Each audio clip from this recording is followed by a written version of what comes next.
Putney along with Adrian Fiala. Great to have you with us on the final night of the state high school championships here at Memorial Stadium. We've got a good one in Class B. Two teams, 11-1. Both have been playing extremely well as of late. And Adrian, Beatrice tonight looking to make history. Indeed they are, Larry. In their first title game appearance ever, they're looking for, obviously, their first championship ever. And head coach Bob Sexton has a very mobile, multiple offense led by quarterback Justin Coleman and also big Jesse Hines, their left tackle. He's being, there's interest in Jesse Hines from Division I teams, Nebraska, Oklahoma, LSU looking at him, and he will lead that big offensive line. They have an excellent offensive line tonight against the Aurora Huskies. Their defense, they must be assignment sound tonight against the option offense of Aurora. They play great pass defense. They swipe 16 passes on the year, and they give up just 15 points on the season, Larry. And that's going to be interesting because Aurora scores about 32 or double that on the year. So big night for Beatrice football. You know, maybe that first championship. Head coach Bob Sexton looking for his 50th career win. If they get that tonight, it will indeed be a big night for Beatrice football. Also joining us tonight in the booth is Damon Binning. And Damon, we'll hear this a lot tonight, but Aurora pulled the shock of the state high school championships when they knocked off McCook in the semifinals. They have been playing very well as of late. Yeah, playing well because of their main man, Tyler McDonald. Tremendous signal caller for these guys who does it all. He's allowed their coaching staff to divert from the norm in that option-based attack to really spread the field and find some weapons. We know about Labita, but he's got two more counterparts that have really stepped up this year, Joshua Bart and Jared Nikovich. These guys have given them big plays in the passing game and really allowed them to diversify their offense. And then defensively, they've seen it all. They were able to slow down a very good McCook team, and tonight, as Adrian talked about with Beatrice having to play assignment and discipline football, no different than Aurora tonight. They will see multiple offensive sets. They tackle real well and they play real hard. We'll see if that can stand up tonight against the tough Orange team. We really expect a good one tonight in Class B. Aurora and Beatrice, and covering all of the action right down to the field is John Bishop. John. Well, Larry, for somebody, it's going to be that first state championship. You know, Beatrice has come so close to breaking through and getting to Memorial Stadium. They've been to the semifinals 4 straight years, but each time have lost to a team that eventually got here and won a state championship. Now, last week, they broke through by beating Lincoln Pius X here in Lincoln, and they finally get to make that jaunt about 38 miles up the road here to Memorial Stadium, a trip they're very familiar with their basketball program. For Aurora, they hosted the last Class B championship game that was not in Memorial Stadium, and they lost to Lincoln Pius. In fact, they've lost 3 times in the state finals, so Aurora as well, trying to fight for that first ever playoff state championship. So one team will be filling the trophy case with a new-looking trophy at each school, Beatrice and Aurora. Time now for the introductions, and we'll start with the Aurora Huskies. And for that, we go to the public address announcer, Rich Broderson is our PA announcer. Ladies and gentlemen, welcome to Memorial Stadium and the 2008 Nebraska School Activities Association State Football Championship Final.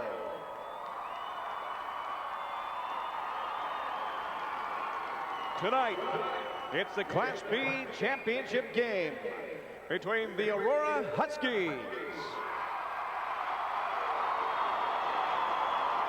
and the Beatrice Orangemen. And now, for the introduction of the players and the coaches, first, for the Aurora Huskies, number 3, Joshua Bart. Number 5, Tyler McDonald. Number 12, Jerry Labita.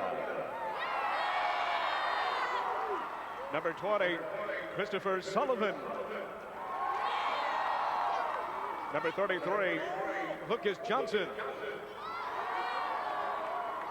Number 36, Zachary Springer.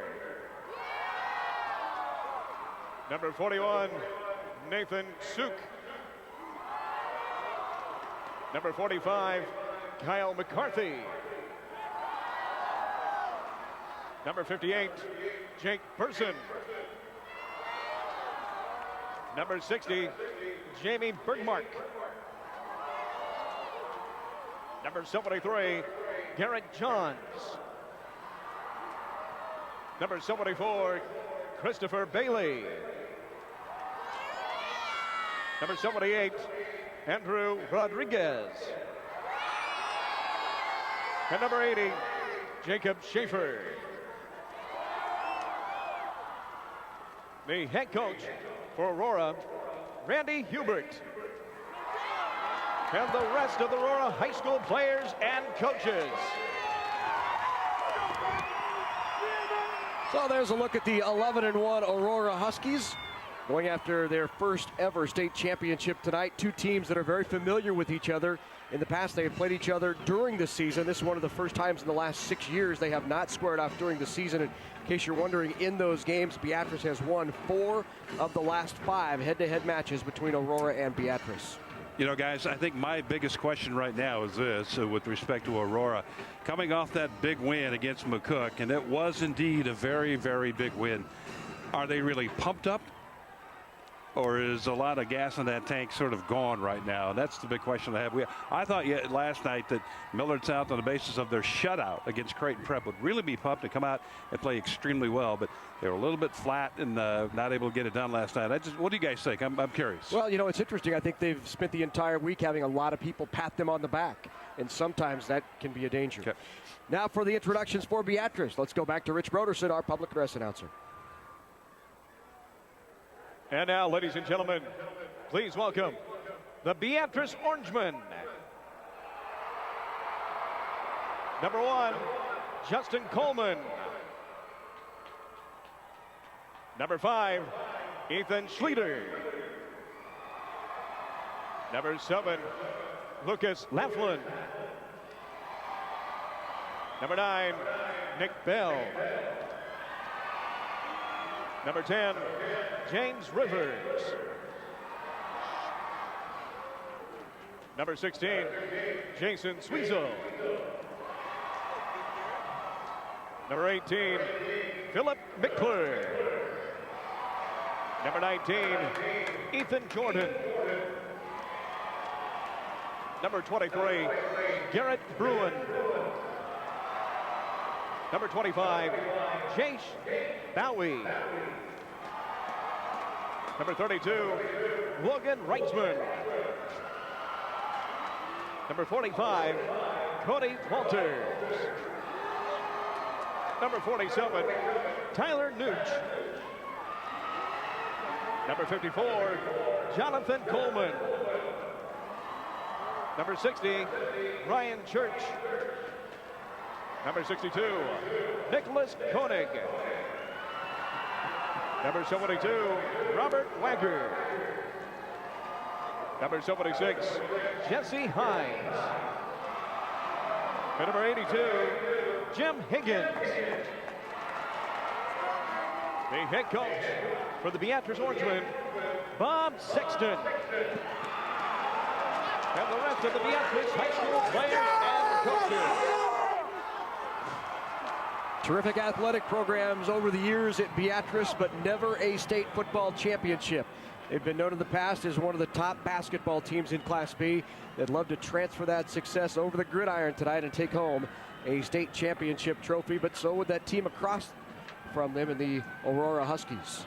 Let's take a look at the map of where these two teams reside. Aurora just down I-80 and not far from Grand Island. They're 11-1 of the year. Beatrice in the southeastern part of the state. The orange and black also 11-1 on the year. Here's how they got here.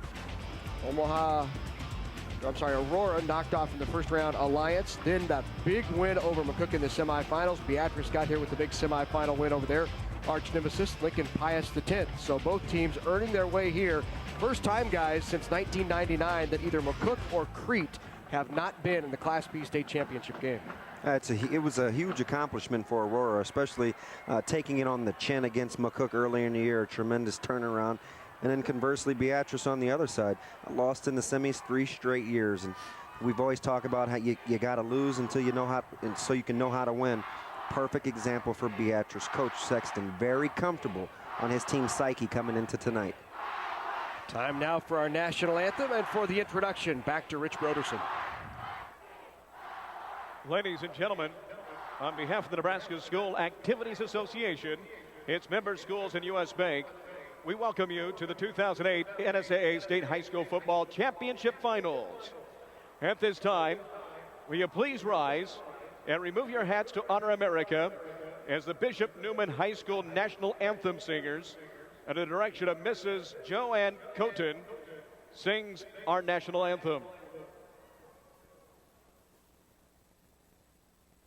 Oh, say, can you see by the dawn's early light what so proudly we hailed at the twilight's last gleaming, whose broad stripes and bright stars through the perilous fight o'er the ramparts we watched were so gallantly streaming, and the rocket's red glare, the bombs bursting in air, gave proof through the night that our flag was still there. Oh, say does that star-spangled banner yet wave o'er the land of the free and the home of the brave?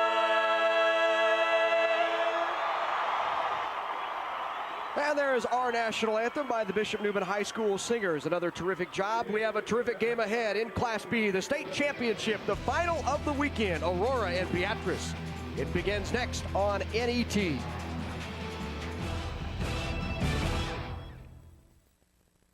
Programming provided by Nebraska Public Power District. My job as an engineer for the Nebraska Public Power District is rewarding. My education and technical skills are used every day to help generate electricity for Nebraska. And I feel good because I believe that what I do maintains the state's quality of life. NPPD is where I want to be. Nebraska Public Power District. Always there when you need us. Together with your local public power utility. Programming on NET television is made possible in part by U.S. Bank. Across Nebraska, the nation, and everywhere in between, U.S. Bank provides financial, trust, and investment services to individuals, large corporations, and small businesses. Wherever you go, whether it's in person, on the phone, or on the World Wide Web, you'll find U.S. Bank. You'll find more than 50,000 U.S. bankers, home of the 5-star service guarantee. Programming made possible by Time Warner Cable, supporting local performing arts and arts education with projects like Adventure Lead and our annual Arts Immersion Project. Time Warner Cable, the power of you. College doesn't just happen. You have to be a pain, in a good way. Find someone to help you, like your mom, dad, guidance counselor, or teacher. Keep asking until you find someone who will. There were adults in my life who made sure I took the right classes in high school and helped me apply for scholarships. Thanks to them, I got into a great school. Someone will help you too. All you have to do is ask.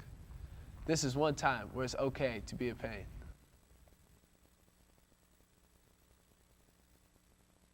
Hi, I'm Kevin Kugler. And I'm Adrian Fiala. Join us each week for NET's Big Red Wrap-Up.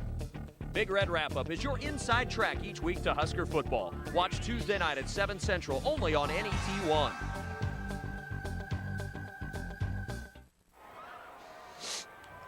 The 2008 NSAA Football Championships are being carried live over the internet, so if you have friends or family who don't have access to NET, have them log on to netnebraska.org and click the live webcast tab to enjoy the football championships right on their computer. NET is Nebraska's home for sports. Little chilly night and a bit breezy, but not bad for football in November. Wind chill at about 29 degrees. It's just a slight breeze out of the east at about 6 miles an hour. Clear skies. Should be a great one down there on the field for high school football. The final night of high school football of the year in Class B, Aurora and Beatrice. The Orangemen won the toss. They have elected to receive, so Aurora will be kicking off, and the Orangemen will be working offensively first. Back deep for the Orangemen. There's their all-everything, Justin Coleman. He will return the kick. Aurora will boot it away off of the foot of Anthony Karate.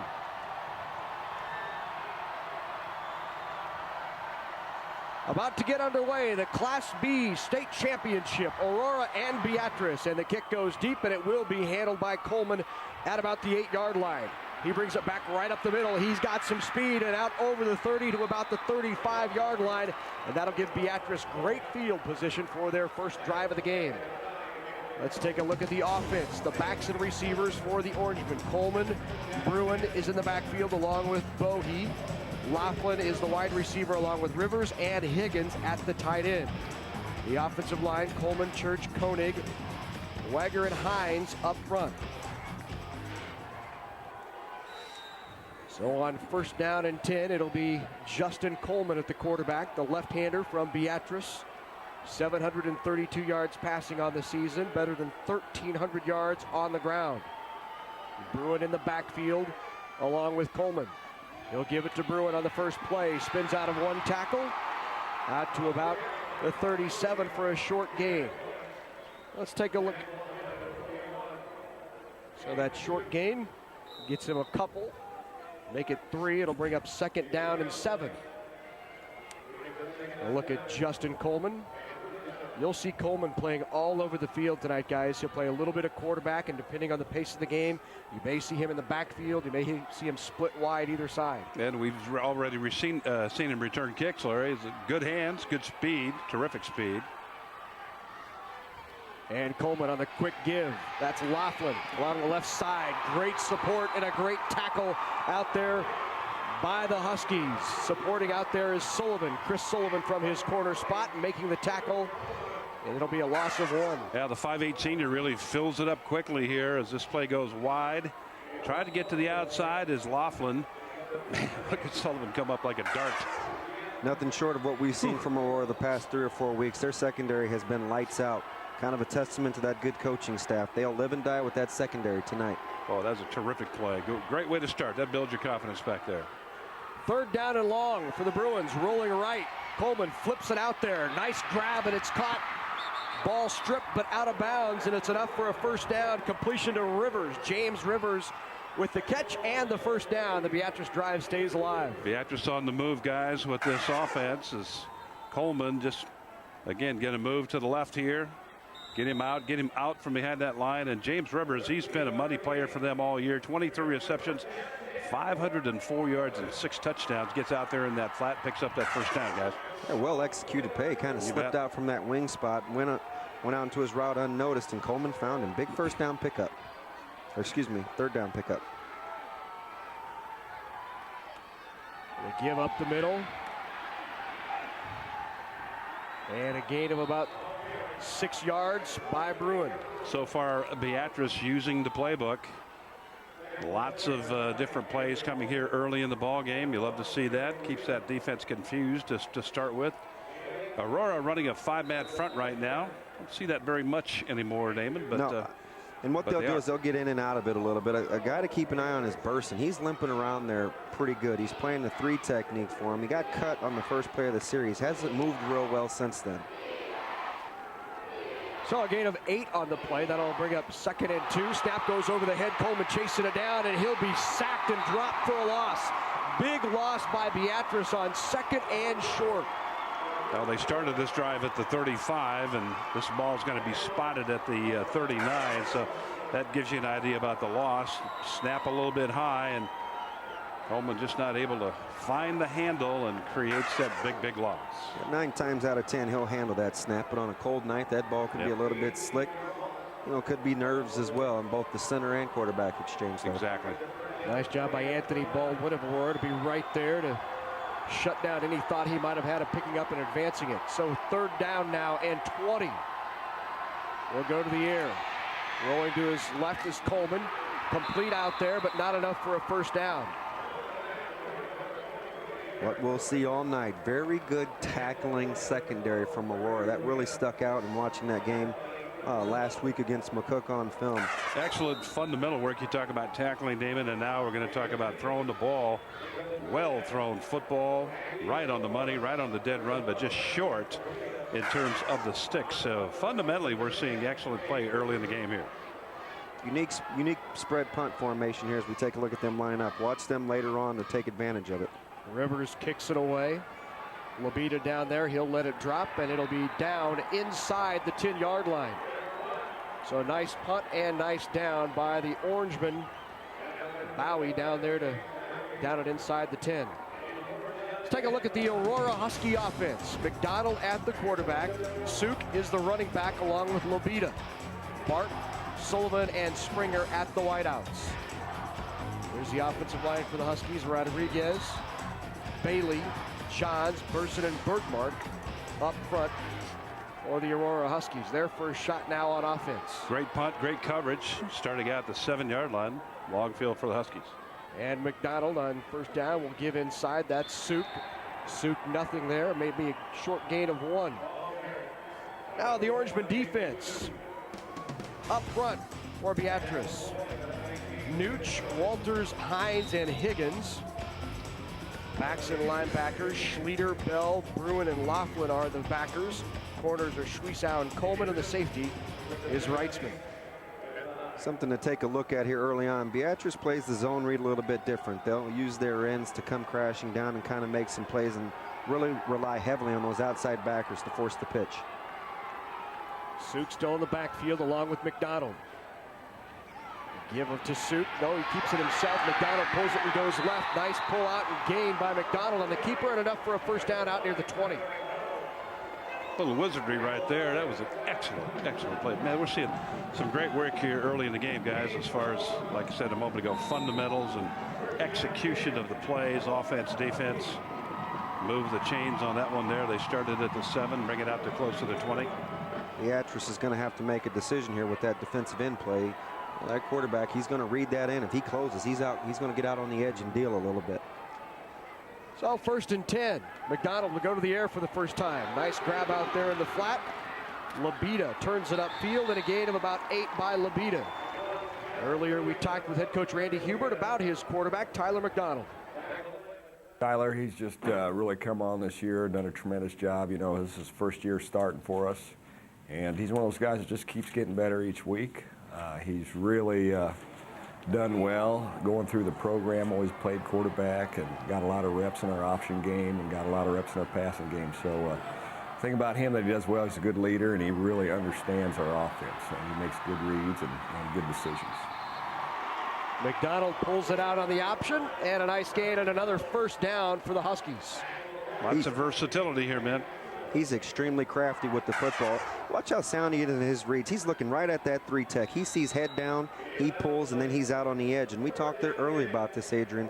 Those outside linebackers will have to do a good job of closing once he makes that initial read. And that's once he got to the outside, you saw him switch the ball to protect the ball, moved it from the right side to the left side, and here's the read again. McDonald on the option, gets it out to Lobita. Lobita tries to break a tackle, but pulled down. Coleman was there to shut it down for Beatrice. Well, that's tough to do. We talk about head in the right position on a tackle, and Coleman actually got his head way behind as far as the tackling position goes, but yet he's still able to make the play and bring him down, which is pretty rare when you do that at that speed.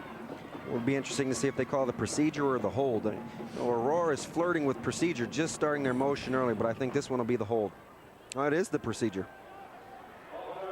Yeah, you got to really try to time that snap count. They've been playing on the edge here with how they use their motion. They'll have to choke their motor a little bit and kind of slow that quick motion down. So one thing Randy Hubert wanted to do is, after they took it really hard, McCook, 42-7, I believe. They just reevaluated everything. He said, we've got to do some different things, distribute this ball a little different, spread it around a little bit, and they're trying to have a lot more variety in their offense. And here's some variety right here. Something you'd have never seen a couple weeks ago. They go empty. Beatrice declines the penalty, brings up 2nd and 10 over the middle to Bart. Bart grabs it, and Bart's still on his feet, driving toward that first down, and a nice gain by Josh Bart of about 9 yards. That'll bring up 3rd down and short. We talked about him in the opening. Between Bard and Nikovich, they've done a really good job of having some guys in their passing game really step up.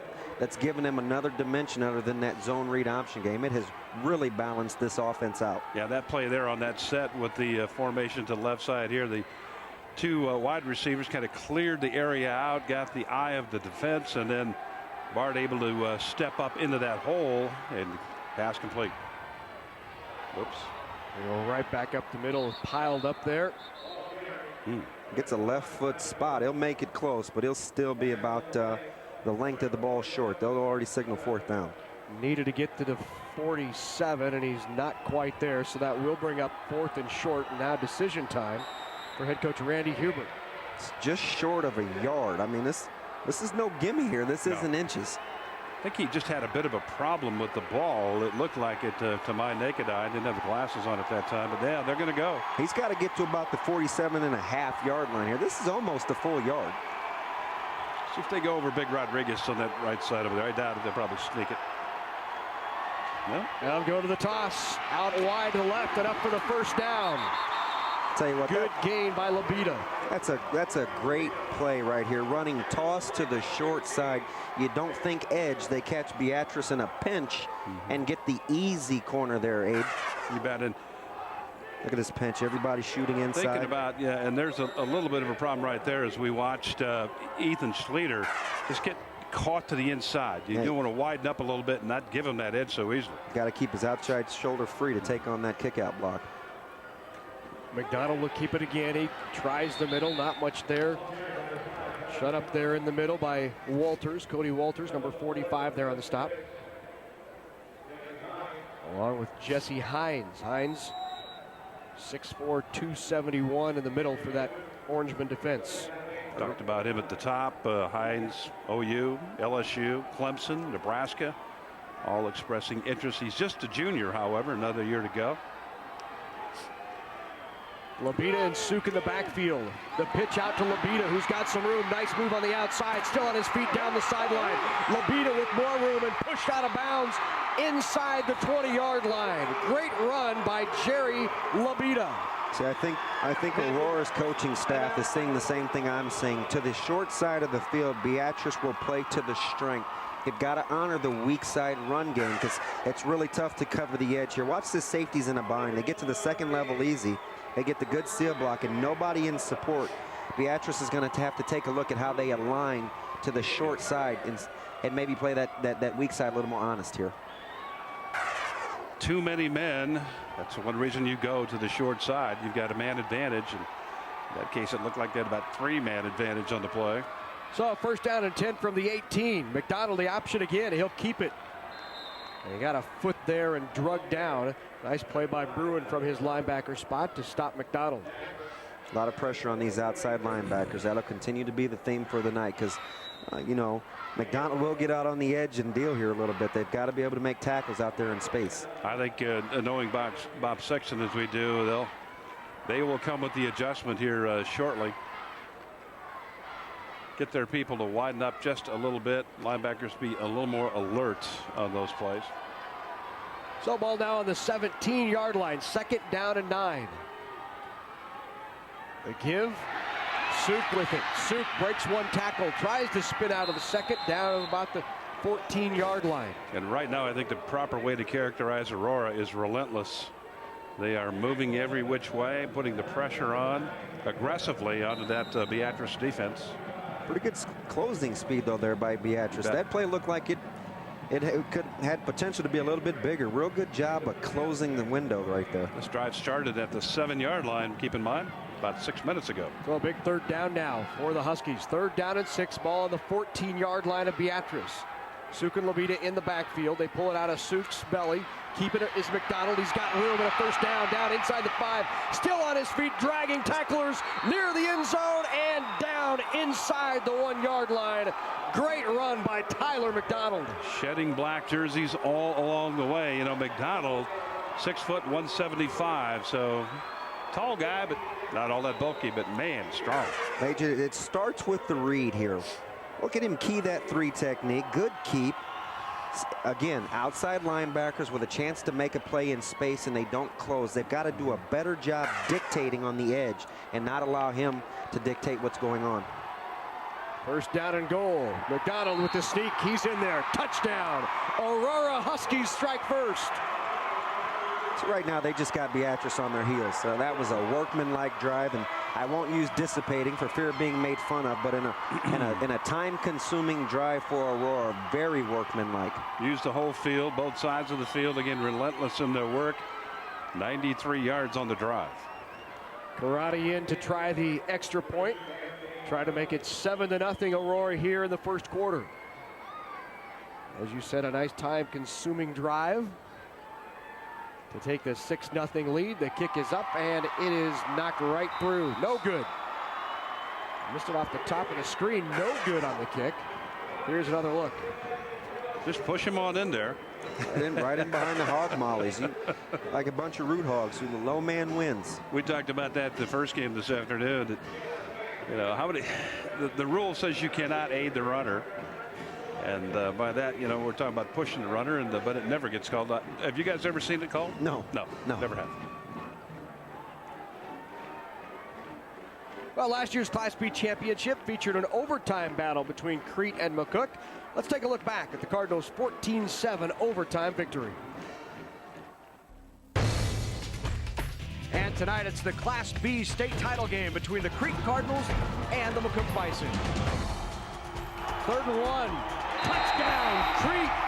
Marcus Smith. And all set up by the turnover. Leverson in on that interception. Right to pass. Berry, he goes up top again. He's got a man out there. Touchdown! So 7-7, Leverson. He'll keep it himself. He's got room this time. Leverson, first play of the overtime, in for the touchdown. Facing 4th and goal. They have to get the goal line. Weezer and Schliemann. And that's the ball game. Crete has won back-to-back state championships. What a great finish last year, an overtime finish as Crete took home its 2nd consecutive state title in Class B. And as we said before, Crete and McCook, we've seen one of those two teams here every year since '99, first years. That hasn't happened. These guys usually get an invite. The one thing I remember about that game a year ago is we saw great tackling. Both teams really, really well coached and well schooled in terms of tackling. I was really impressed with Leverson, not only on offense, but defense also last year. Of course, he's here at Nebraska now. Karate will keep it on the ground and kick it right through the middle. Beatrice will take it, get it back out to about the 35. So not wanting to kick it deep to Coleman, who returned it out to the 35 last kickoff. They kick it short, and it winds up in the same spot for Beatrice. Logan Reitzman on the return. Keeps that ball up there in pretty decent shape for the offense. They started at the 35 first series, and now going to try it again here on the 2nd series. You know, Beatrice, their first series on offense, was a bad snap away from being in pretty good position here, so no reason for them to panic here. So their 2nd possession of the game. 1st and 10 from the 35. Coleman again. Coleman will keep it off that left side. Grabs room behind a couple of blockers and a nice gain on 1st down. That'll bring up 2nd down and short. Earlier tonight, we talked with Bob Sexton about his starting quarterback, Justin Coleman. Probably the most complete player that I've coached in terms of, you know, what he can do on the football field. Throw it, run it, catch it. He's a great competitor. You know, Friday Night Lights is probably as good as you'll see. So great kid too, good student, and great leader for us. There's a look at Coleman. He had a terrific semifinal game in the win over Pius. He'll keep it himself again. And enough for the 1st down as he barrels his way out near midfield. Same play, one play left, one play right, same play. Conceptually, it's really nice how they're handling it up front. A little follow me, or not quite midline. You know, they're not reading 3 technique, but a little follow me action, getting a good lead, kick out block. It's like quarterback power in essence. You've got that single setback back there right behind the quarterback. He's just kind of sneaking up and helping out, leading up into the hole, getting that quick block, and creates a nice lane for quarterback to go. In motion goes Laughlin. They'll give it up the middle. A nice gain, and barreling up in there is Bruin. And Bruin on 1st and 10 may have enough for another 1st down. Bruin running like a bear on that one, isn't he? My goodness. Gets up inside there at 215 pounds, churning away, keep those feet going. He's a real good workhorse. The one thing you'll notice about him all night is those feet never stop moving. We like to say dead feet, dead play. And he's a guy that will keep those legs churning. He's very good with those yak yards. And running it between Koenig and Coleman and Wagger up front. They're all providing excellent work in the trench. So it'll bring up 2nd and 1. They'll give Bruin 9 on the gain. Bruin will take it again. Out near the 41-yard line. He needed to get to the 41 for a first, maybe just shy. Jake Burson that time, low to the ground, backside pursuit. He got the tackle. And that'll do it for the first quarter. A very quick first quarter in which the Aurora Huskies have struck first. They lead it 7-0.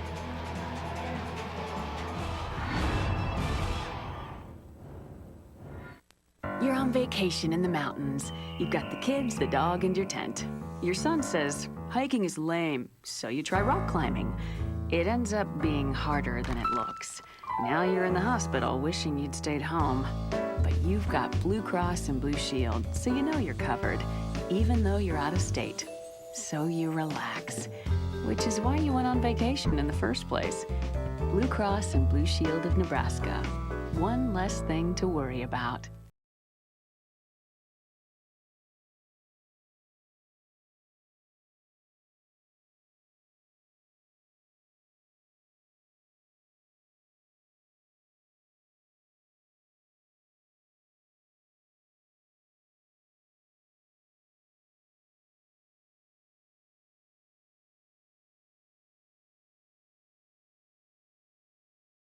Soy biodiesel.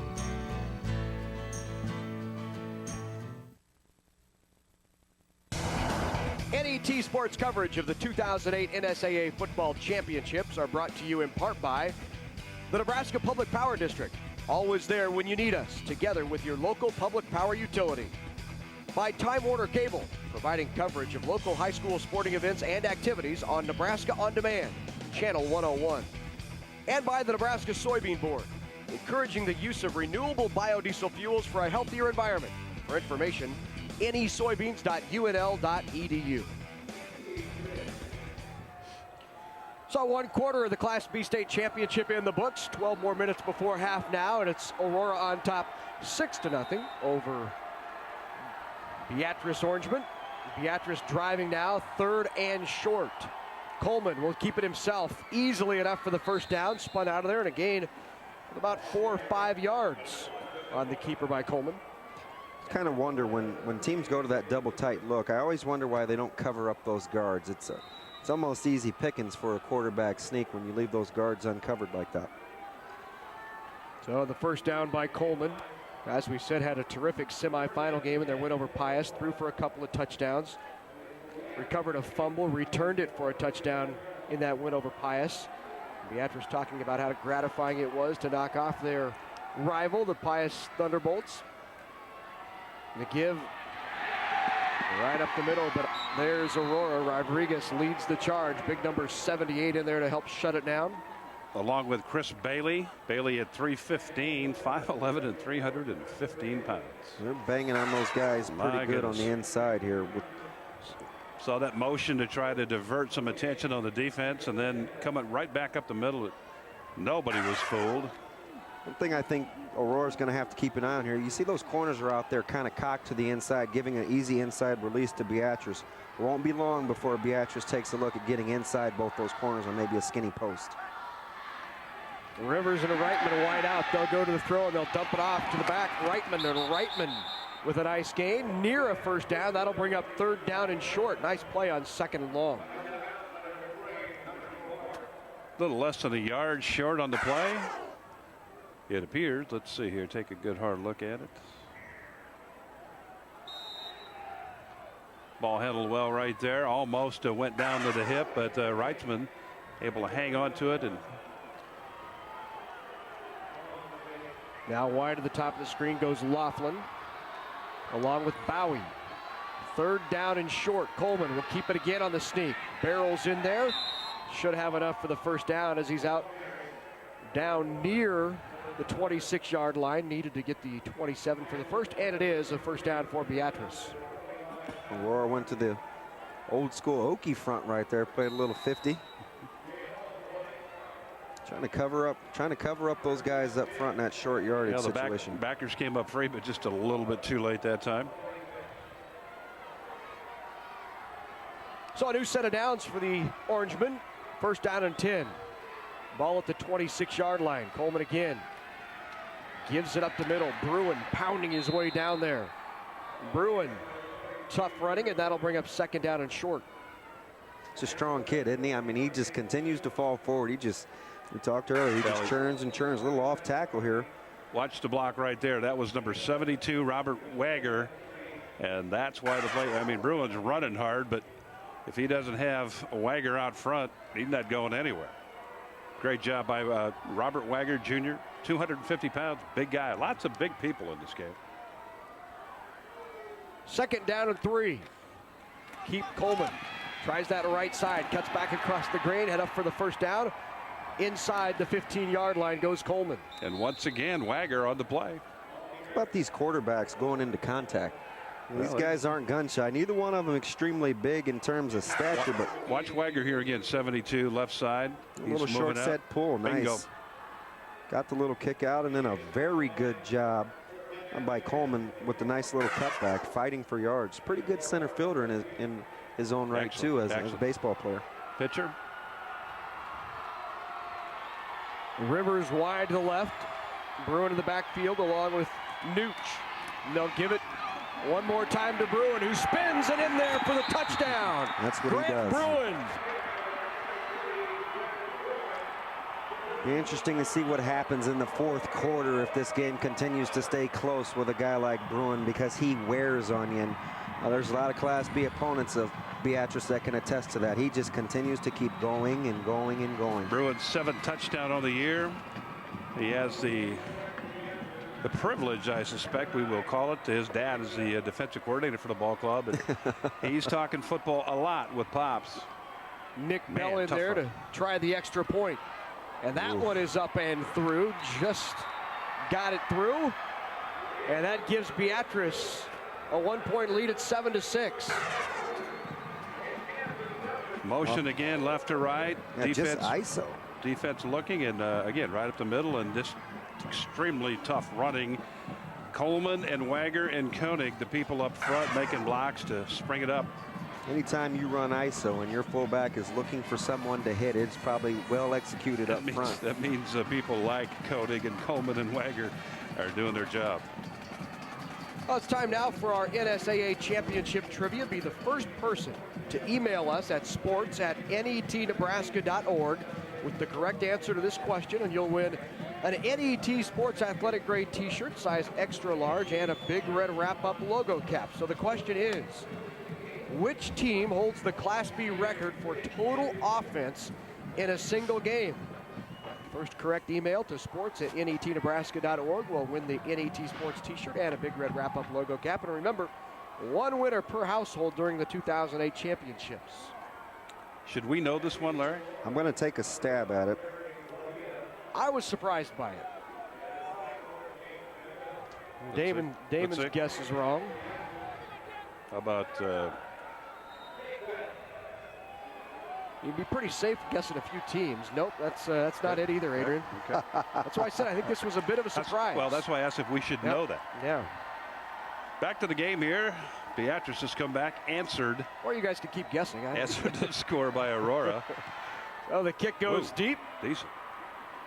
River back there for Aurora, and dropped right at about the 16-yard line. Great coverage by the Orangemen of Beatrice. The stop made by Anthony Karate, along with number 43. Dustin Nooch. He is a guy, I mean, he was on a dead run, a hard sprint straight down the middle of the field. He got a little nick block at about the 20-yard line and then just buried the ball carrier once he met up with him. A terrific effort by Nooch.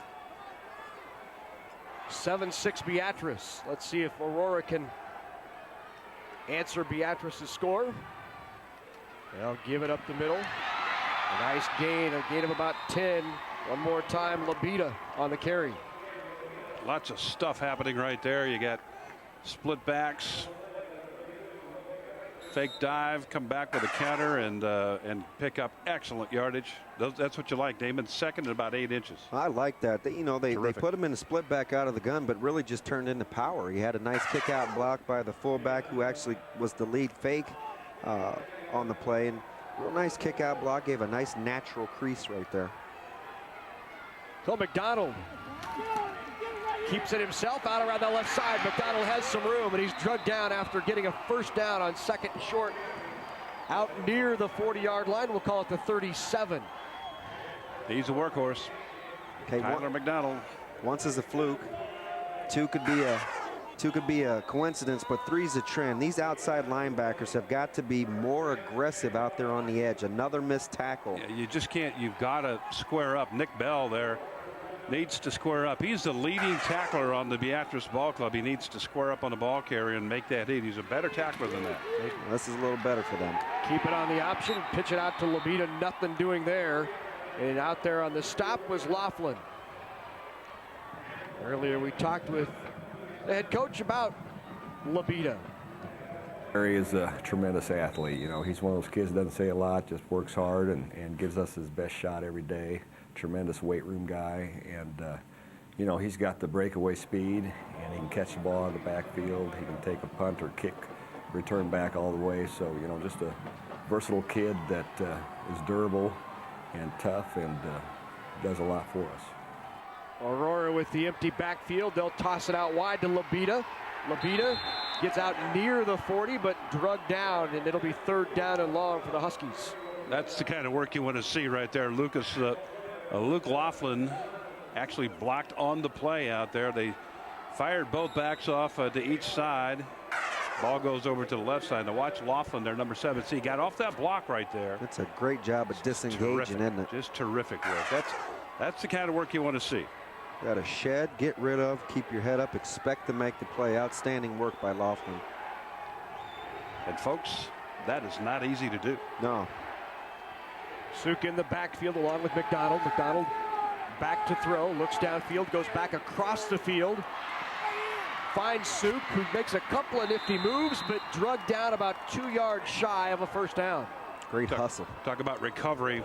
Cody Walters over there. They had everybody kind of pulled up and out, and Cody Walters able to recover, and then get back into the flow and make the grab and the save. It was a 1st down all the way. He doesn't make that play. He probably scores. There's nothing but daylight after this. He's going to go away. It depends on how fast he is and how fast pursuit is, but Walters eliminates that possibility.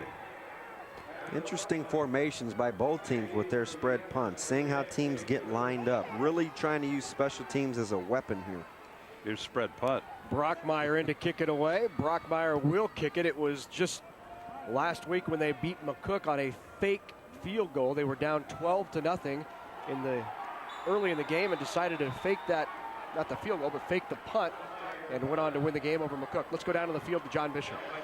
You know, watching the last series and Beatrice was on offense, I was watching the battle within the battle and keeping an eye on Jesse Hines, the 6'4", 270-pound lineman for Beatrice, against Andrew Rodriguez, the 6'6", 310-pound lineman for Aurora. That entire series, Hines won the individual battle. I'll be interested to see what happens this time down the field as Beatrice scored last time down.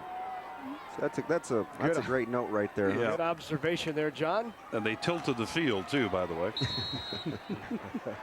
See, that's just the thing that I think you know, coach, the staff wants to see. If you're a fan of Aurora, you want to see Rodriguez play hard all the time and really maximize out there, offensively and defensively. There he is right there, going at it. Hines is 76 and Rodriguez is 78. About his ability to disengage. That's pretty good right there. If you want to be a good D lineman, you got to really work that hand placement and learn to strike. Both of them juniors, both of them headed to, it appears anyway, some Division I playing time. Coleman will keep it. Go out around that left side. He's got some room and a couple blockers out in front of him. Makes a nice move out there on the edge. Finally ran out of bounds after a 1st down. He looked like he wanted to stiff arm somebody, but then step out of bounds. And both quarterbacks extremely tough here. Yeah, watch him here. He's student body left here, fellas.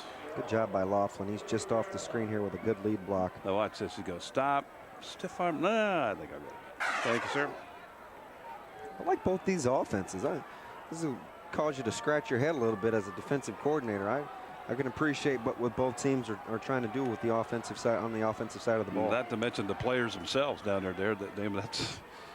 They're scratching a little bit too. Here's the same play, right side. Tries the right side this time, and another nice gain by Justin Coleman. Coleman a gain of 7 on the play. Bring up 2nd down and 3 for the Orangemen. Well, you got to love it when you got that. We saw 2nd and inches here a minute ago, and now it's 2nd and 3. Give your team a golden opportunity to maybe get fancy, get flexible, however you want to characterize it. But you got to keep good work. Keep an eye here on Coleman. Well, he does line up at quarterback. They're not afraid to put him somewhere else to really for a change of pace. He can do it all for him. Bowie also in the backfield along with Bruin now, and we have a flag on the play. There's a gimme. Well, won't matter. Beatrice went conventional with just your basic pro right, and I think Aurora was like, hey, what's going on here? No. Well, Andrew Rodriguez trying to anticipate right there, and he is 6'6". He's 310 pounds, and once he gets moving, it's pretty hard to stop. You'd like to see him shoot hands there coming out of that break, getting ready to engage one of those linemen. You want to be dominant, you young guys at home. Really learn to work your hands with that pad placement. So a 1st down for the Orangemen. 1st and 10. Coleman hands it off. Bruin again. Bruin with a gain of about 4. It'll bring up 2nd and 6. Say, Adrian's guy's hot. Wagger's doing a heck of a job over there on that right side. That's another good job. That offensive line at Beatrice, again, an excellent bunch. Extremely talented. Studying these guys and what they've done all year, very underrated part of this team is both sides of the ball for them, their interior line. They do outstanding work. Bruin in the backfield behind Coleman. 2nd down and 6. Coleman keeps it and runs right into the defensive end. Nice job by Aurora to shut down the play. Number 41 right there for the Huskies. Nate Suk. Looking like that midline play again, but Coleman going to keep the ball. Bruin will go back and say, you know what, Justin, maybe next time give it to me, partner. But got to get inside that kick-out block. Yeah. That'll bring up a 3rd down and 5, and Beatrice will take a timeout. Bob Sexton will talk it over with his Orangemen. 3rd down and 5. Beatrice on top, 7-6. Join us next Tuesday for the next Big Red wrap-up. We'll preview the Colorado game and replay our interview with the 2001 Heisman Trophy winner, Eric Crouch. Then on Tuesday, December 2nd, we'll break down the Huskers and Buffs game with all the highlights and reaction, and we'll get all the latest recruiting news as well from Sean Callahan. Be with us for Big Red Wrap-Up. Adrian and Kevin Kugler, Tuesdays 7 Central on NET1 and NET HD, Nebraska's home for sports. Has to be the most popular Nebraska-based football show in the state. Adrian? Well, thank you. We hope it is. Certainly Get a lot of comments from people. There's not a day goes by that I'm not stopped or on the phone or whatever, and somebody always will bring up Big Red Wrap-Up. Happens every day, and it's nice to hear. We know that people are tuning in and really taking a good look and talking about Husker football. So 3rd down and 5. Coleman. And one more time, Rodriguez jumps. We'll see if he was coaxed over or if he just came unabated. Unabated. Bursting over there. How about that picture? You know? Hey, big guy. Burson's 5'7" and 255, and Rodriguez is a full foot taller and about 60-some pounds, or check that. Yeah, about 60-some pounds heavier, and that is indeed. Rodriguez started to stop. Well, I'm already over. I might as well get my call shot. That inertia. Yeah. Like I said earlier, you get that moving, and it's hard. It's like a battleship trying to pull into port. It takes about a mile or two to make a turn. So that'll give the Orangemen 3rd down and short. Coleman under center, keeps it himself. He spins out of the tackle, and that'll be very near a 1st down. Forward progress should give it to him. It looks like he does indeed have it. Where it is spotted, it is down near the 43-yard line, and that is enough for another 1st down for Beatrice. We talked about Jesse Hines. We highlighted Hines at the top, and indeed he is deserving, but another player up there up front, Jonathan Coleman, again, a great surprise for the Orangemen this year. Really plays extremely well. and probably one of the most underrated offensive linemen in the state, deserving every bit of accolade that he gets, Jonathan Coleman.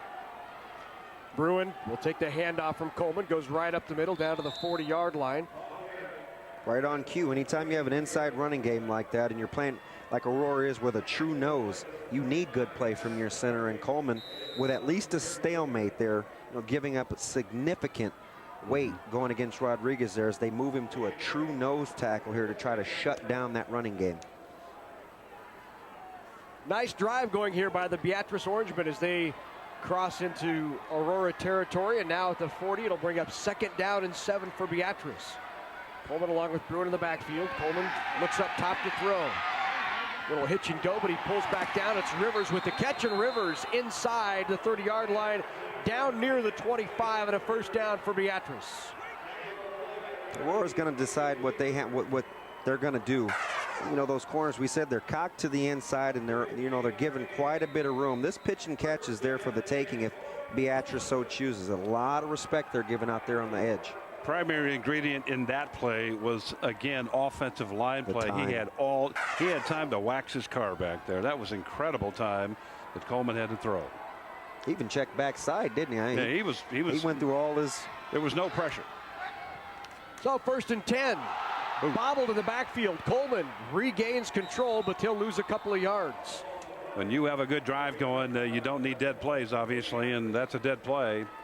And they'd like to have that one back, but it just makes their job just doubly difficult now to keep it moving and try to get them back into the end zone. And the Aurora people, well, they like that kind of thing, obviously. Mishandle it again, and maybe next time we get it. One thing to keep an eye on is if you watch, you're a big fan of body language, watch Beatrice. Very businesslike. No negative emotion, no positive emotion. They just keeping on. 2nd down and 12, up top again, and Coleman short on the throw out to Rivers. Never had the grip on that one. He just, yeah, exactly. And he knew he turned around immediately, hands on hips, looking back the other way, saying, my goodness, you see him kind of wiping his hands right there. He spun the ball a couple of times in his hand. He just never quite felt right with the laces.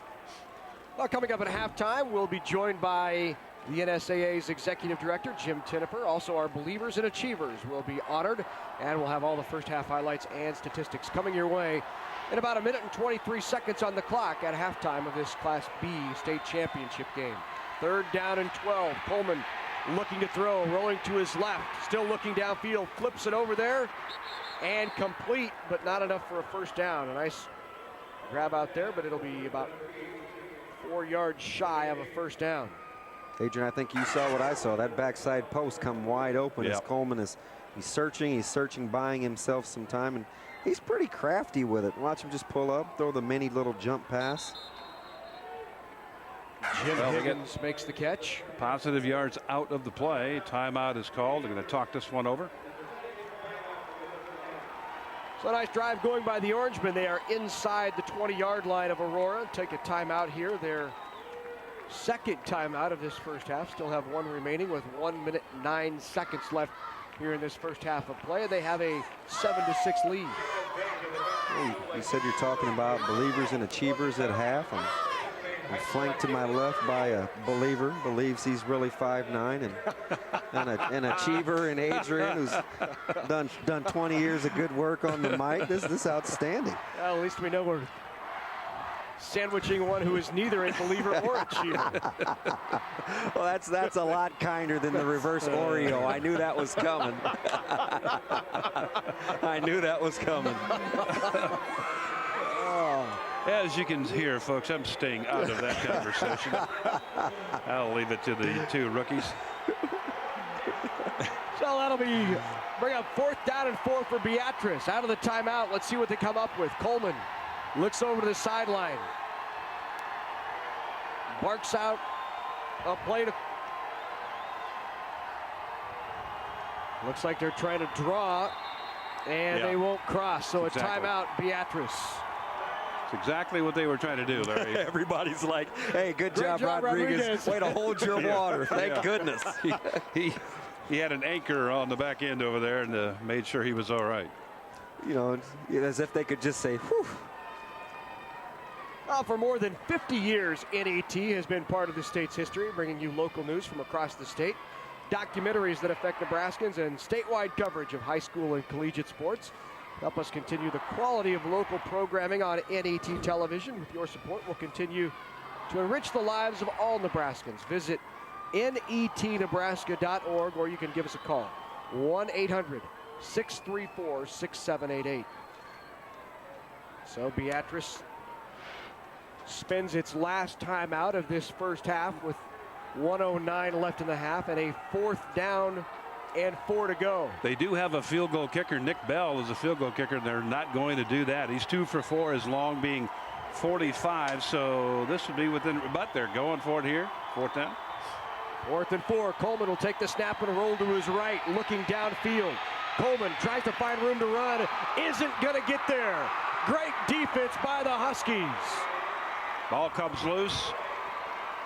Wasn't going to make it anyway, but the ball did come loose, and the Aurora Huskies pick it up, and they own the football now with a minute left in here in the first half. Now I don't know Burson, but I'm just watching him since that opening snap. He seems like a guy that I would have a good time playing with. I mean, he's doing all the little things. He's just down there mixing it up, and I like the little, see, that's a big guy celebration that he had. Kind of awkward, just a couple hand pump. He's having fun. So 1:01 left in the half. Aurora trying to get things going. McDonald will look downfield. He goes over the middle. That's got to be pass offensive interference right there, folks. And a little shove in the back. No call, no flag. Boy, and I tell you what, you saw the protest coming from Logan Reitzman. He's saying, hey, did you see that, partner? Laughlin should have maybe had that one. That was like a punt. He wanted to signal fair catch. He should have had that one. Laughlin's been pretty steady tonight. Let's watch the middle right here. He's got all day. You saw right there, Reitzman just couldn't understand what happened. He said, I normally don't just fall down flat on my face when I'm running, Ralph. 2nd down and 10. Inside a minute now. McDonald flips it outside out to the flat. He's hit hard, lit up. Great play defensively by Schleter. Ethan Schleter there with the stop. Occasionally I talk about getting your hat knocked in the creek. That was a hit where your hat just got tumbled into the creek. Watch this. Watch him beat the stock block. This is just enjoyable to watch. Well, these guys disengage real well. They can shuck and shed pretty well. Good strike. Thought Beatrice might call a timeout, but they're content to maybe try to take this 1-point lead into the half. 3rd down and 14 now. 10 seconds left, and they'll keep it on the ground with McDonald, but McDonald has some room and blockers out in front of him. Tries to cut back across the grain out to about the 43. 2 seconds left on the clock. No timeouts left for Beatrice. 3 for Aurora. They're going to use one of them, I think, Larry. They will take a timeout with 2 seconds left. One last chance to chuck it down the field. See if they can get something out of this here late in half number 1. Well, McDonald looks like he's had hands bothering him a little bit. I think he took a helmet right on the knuckles. Well, if you'd like a DVD of this game or any of the NSAA football or volleyball championship games, log on to netnebraska.org and click on Shop NET, or you can call 1-800-868-1868 to order your DVD copy. It's a memory that will last for years to come. NET is Nebraska's home for sports. I never said I was 5'9", by the way. You were supposed to have turned the page a long time ago. That's going to haunt me for a while. Statewide television, hundreds of people watching. I think my 2 little boys are watching at home, too. Can I still come over? That's right. So the last play of the half, let's see what Aurora does with it. McDonald looks downfield. He wants to unload it, but under pressure won't get it away, and he's dropped for the sack. So it'll end on that play. Beatrice will walk to the halftime with a lead. They lead Aurora 7-6 at the halftime of this Class B state championship game, and a well-played game by both sides, guys. Excellent defense on both sides, as the score would indicate. Haven't had a chance to look at any numbers here. But again, well played, well executed. The fundamentals, I think, are very much in evidence in this ball game right now, and I think that's why we see the score what it is and why they're playing so well. It's a wonder we don't have more points. Both offenses seem to move the ball pretty well from the 30 to the 30, and then seem to bog down a little bit. But conceptually, pretty good job by both offenses, and the defense has responded for only a 7-6 game here. Well, we thought coming in we'd have a terrific ball game, and it's turned out to be that way at half. Beatrice with just a 1-point advantage. It's 7-6 at the half. Let's go down to John Bishop. He's with the coach. Well, Coach, you had 2 pretty good drives to end the half. Unfortunately, the last one did not end in points for you. Yeah, we didn't execute the way we wanted it. Missed a block on the edge and didn't convert an easy pass. What would you like to see happen in the second half? Any changes you want to make? Well, no, we need to just stay sound on their zone read option. Our inside linebackers are delaying, getting froze. He's riding it, and they're getting froze on the dive and not getting over the top to the pitch or to the quarterback. So, not really much changes. We just got to keep playing hard. Coach, thanks a lot. And Damon, it sounds like exactly what you were talking about. I appreciate that, Johnny. That's why I call you Johnny on the spot. So we are at the half of the Class B state championship game. Beatrice on top of Aurora. It's 7-6 in the Class B title game.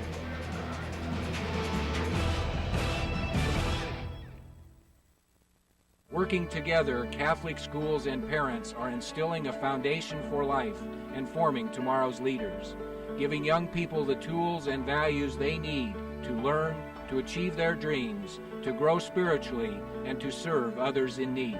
The Nebraska Federation of Catholic School Parents, supporting schools that enrich Nebraska communities and promoting educational choice through identity, unity, collaboration, and empowerment.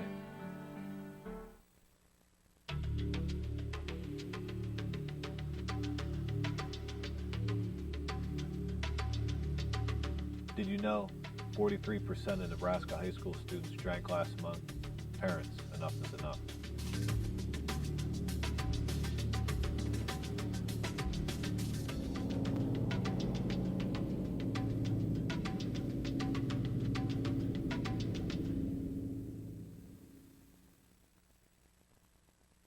Programming provided by Nebraska Public Power District. My job with Nebraska Public Power District takes me to new heights, offers me challenging experiences. Like me, the utility cares about Nebraska. I go home at night knowing that what I do makes a difference. To put it simply, I am where I want to be. Nebraska Public Power District, always there when you need us. Together with your local public power utility. Hey, college doesn't just happen. You have to push yourself as you go through high school. Don't be afraid to take classes like Algebra 2, Biology, or a foreign language. They can help raise your ACT score and prepare you for college. I wasn't the smartest kid in high school, but I took the top classes and I passed. So what are you waiting for? Push yourself over to your counselor's office and sign up for them. They won't be easy, but you'll be glad you did.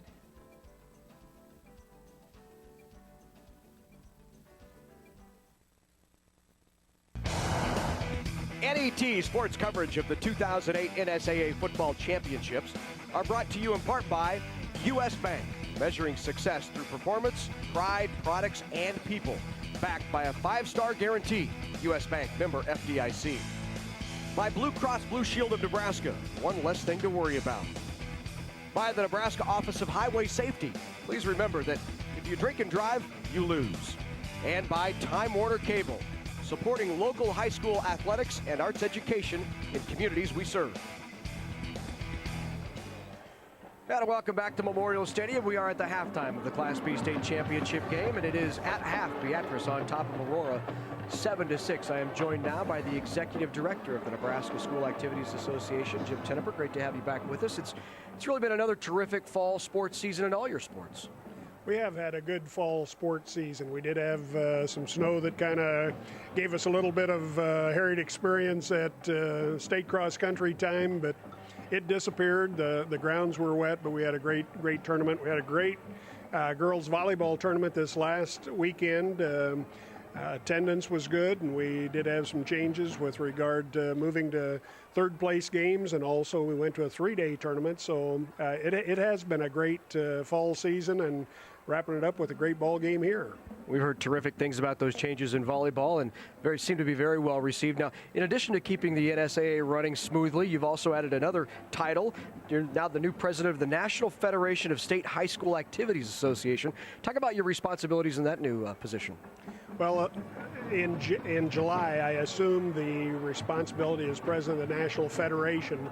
The National Federation is actually the parent organization for the 51 state associations across the country. And the National Federation writes playing rules for 17 sports. And they're basically the advocate for high school education-based athletics and activities in this country. And so it has been a good experience. We've got an opportunity to travel across the country and see how other states run their associations, and it's been kind of a whirlwind, but it's been a lot of fun. We've had a great time with doing a lot of this travel, but we've had to leave some of the work back here at home for the staff, and they've done a great job picking that up, and we certainly appreciate their efforts as well. I would imagine it also gives the NSAA a very high profile nationwide as well, and you have a lot of eyeballs on what you're doing here as well. I would say that's probably the case, Larry, and we have had an opportunity to kind of showcase some of the things we do in Nebraska, and each of the section meetings we were at throughout the month of September. People want to know how we're doing things in Nebraska, and our schools in Nebraska do things very well, and so yes, the spotlight has been here, and hopefully it's shined very positively on our state. Now, also over the last year, you have moved into a brand new building, which is just terrific, I have to say. Just a stone's throw from here at Memorial Stadium, the new NSAA headquarters. And along with that, you're trying to get together a Nebraska High School Hall of Fame. Why don't you talk about what happened today over there and the progress you're making toward that? Well, they had a press conference today. They're trying to raise $1.5 million to fund the High School Sports Hall of Fame, and they did have the kickoff today. They had about $500,000 of that $1.5 million raised that they need, and had a couple of big donors, but one of them an anonymous donor who named the theater in that Hall of Fame for Wally McNaught. Wally McNaught, I'm very fond of the man. He was my 5th grade teacher, and he took this little pudgy kid and put him through his paces and PE classes in fifth grade. But Wally has distinguished himself as an outstanding coach and educator and athletic administrator, and very fitting for a great man to be recognized in that fashion. And so the kickoff today for the big fundraiser, they've got about $500,000 raised, and they need another $1 million to get that up and running. But we're very pleased that they're going to be in our facility, and hopefully they'll be up and running before too much longer. I know so many people have been affected by Wally McNaught, and so terrific to see him getting that great honor. Well, congratulations on the move, and hopefully a future of a Nebraska High School Hall of Fame over there, and we really appreciate you joining us. Larry, appreciate that. Appreciate all you do for high school sports. Well, thanks, Jim. And all the help that we get from the NSAA, certainly appreciated as well. Their staff doing a terrific job helping us bring you these high school championships. We are at the halftime of the Class B state championship game. Aurora and Beatrice. We'll be back with a look at highlights, and also coming up next, our Believers and Achievers. Stay with us.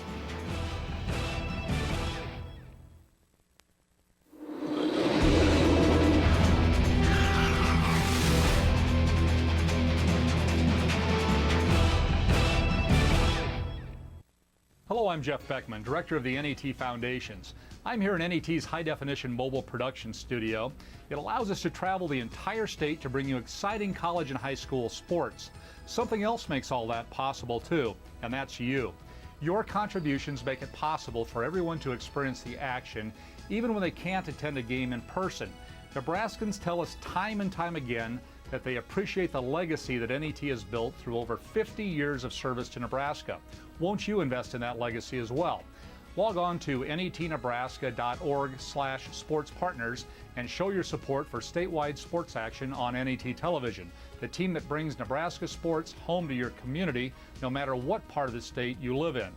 Join the Sports Partners Club and support the NET team. NET, Nebraska's home for sports, is your public television station. Thank you for watching and investing in NET Television.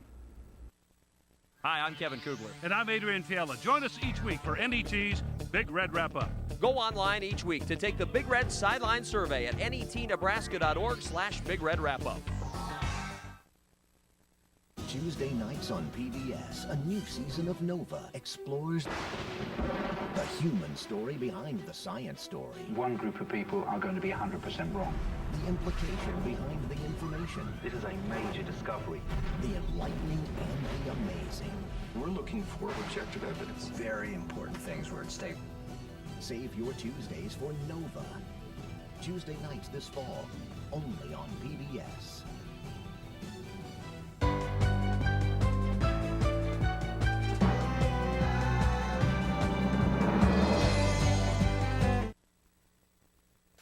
And welcome back to Memorial Stadium. Halftime of the Class B state championship between Aurora and Beatrice.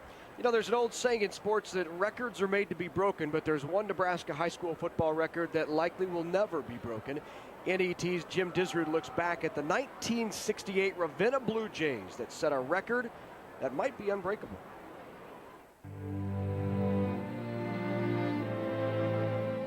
Vince Lombardi said perfection is not attainable, but if we chase perfection, we can catch excellence. The 1968 Ravenna football team didn't just chase perfection, they achieved it. The undefeated Blue Jays outscored their opponents 301-0, the last team in Nebraska high school football history to not give up a single point all season. Early on, we didn't know whether we could go unscored upon. Nobody ever thinks that, but as the year went on, we got better and better and better. Oh, I'd say maybe by mid-season, we knew we were on something kind of different. And led by a 24-year-old head coach, the game plan was simple. There wasn't a complicated playbook, and the size of the team may seem small by today's standards. Our defensive ends, I think, were basically 165 pounds, and our two tackles, well, the book says 225. We both played about 235. We were able to call our plays without, let's say, the coaches getting upset. We decided ourselves, this would work, this won't work, so.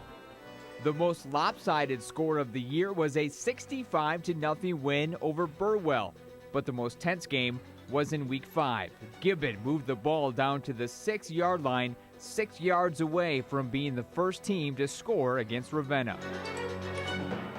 We ran a full-out blitz, and the pass went up in the air, and Gary Ryder intercepted it. Yeah, Gary Ryder intercepted the pass in the end zone, kind of right beside where I was standing even. I think I didn't even remember the ball going by me.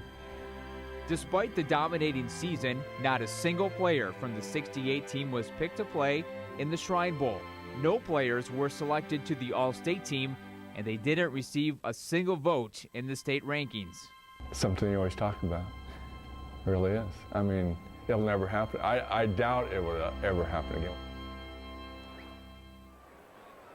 State champions were decided a bit differently back then. There was not a playoff system in place, so the state champion was determined by newspaper writers in Omaha and Lincoln, and the writers awarded that 68 Class B state championship to undefeated Omaha Cathedral. Undefeated, not allowing a point, and no recognition for that Ravenna football team back in 1968. Now time for our Believers and Achievers, and for that, let's go to our public address announcer, Rich Broderson. Ladies and gentlemen, we have a very special halftime presentation this evening. Believers and Achievers is a statewide program designed by U.S. Bank and the NSAA to give recognition to Nebraska's future leaders. We have 10 Nebraska high school seniors who have demonstrated academic excellence and a commitment to good citizenship.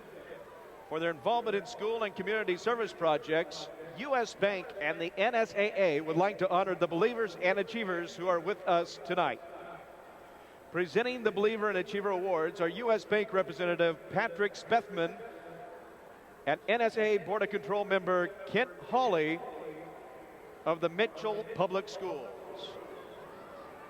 Tonight's honorees are Dan Hayden of Aurora High School. Dan is a 4.0 student who participates in cross-country, track, play production, speech, and music. He has earned NSAA Academic All-State honors in cross-country and track. Dan is a two-time state cross-country qualifier who also ran the 800 at the state track meet last spring. Ladies and gentlemen, Dan Hayden. Next is Calissa Holcraft of Green High School. Calissa is a 4.0 student who participates in basketball, play production, and music. She was a 2008 NSAA Academic All-State Basketball Selection and a member of Greek's 2007 Class B State Basketball Runner-Up Squad. As a singer, Calissa has also earned superior ratings in choir at the NSAA District Music Contest. Ladies and gentlemen, Calissa Holcraft. Chelsea Johnson of Johnson Brock High School. Chelsea is a 4.0 student who participates in volleyball, track, play production, and speech. She has received NSAA Academic All-State Honors in volleyball and track and was a member of Johnson Brock's 2008 fourth place Class C2 state volleyball team and its 2007 NSAA Class D state championship play production cast. Ladies and gentlemen, Chelsea Johnson. Our next recipient is Nathan Klatt of Columbus High School. Nathan maintains a 3.86 grade point average while playing tennis for the Panthers. He has earned academic all-conference honors and is a member of the National Honor Society, Quiz Bowl team, and student council. Ladies and gentlemen, Nathan Klatt. Next, we have Caitlin Lucan of Lincoln Southwest High School. Caitlin is a 4.0 student who participates in play production, speech, debate, and music. As a two-time state speech qualifier, she is the reigning Class A state champion in entertainment speaking. A member of the Lincoln Youth Symphony, Caitlin has also received Southwest High School's Performing Arts, Music, and Forensic Scholar Award late. Ladies and gentlemen, Caitlin Lucan.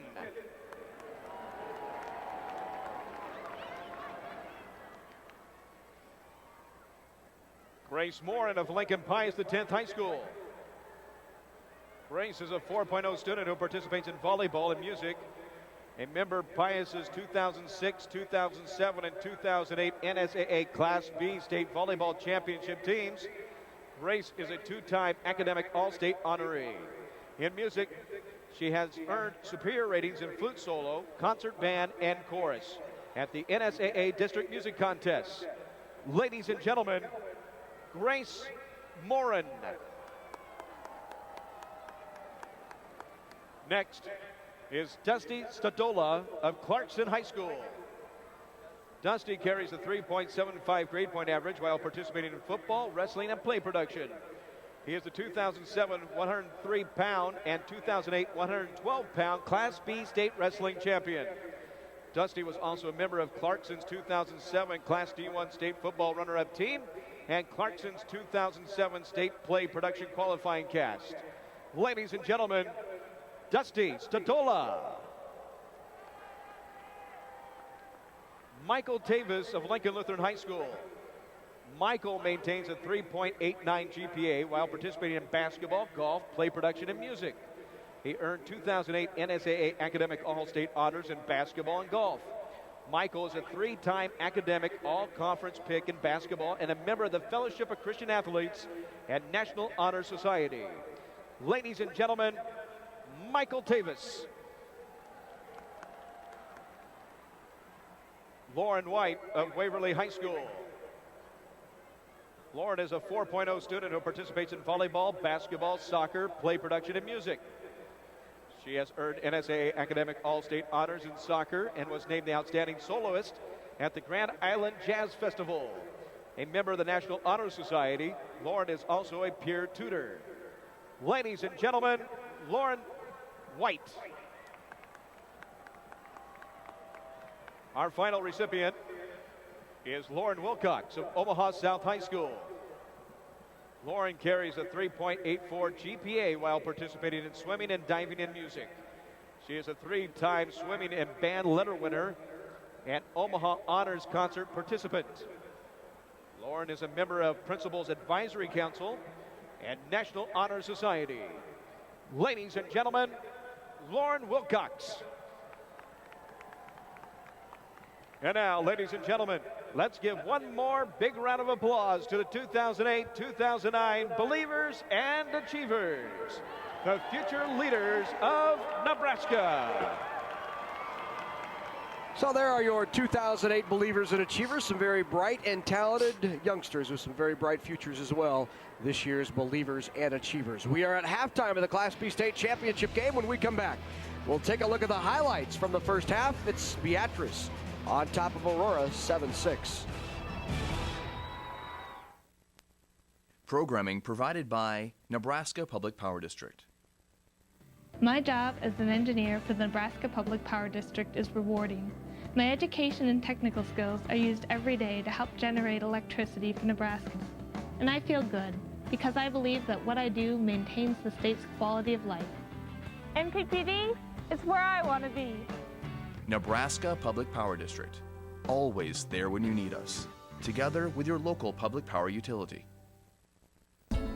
Programming made possible by Time Warner Cable, supporting local educators by providing free cable connections to public, private, and parochial schools in our area. Time Warner Cable, the power of you.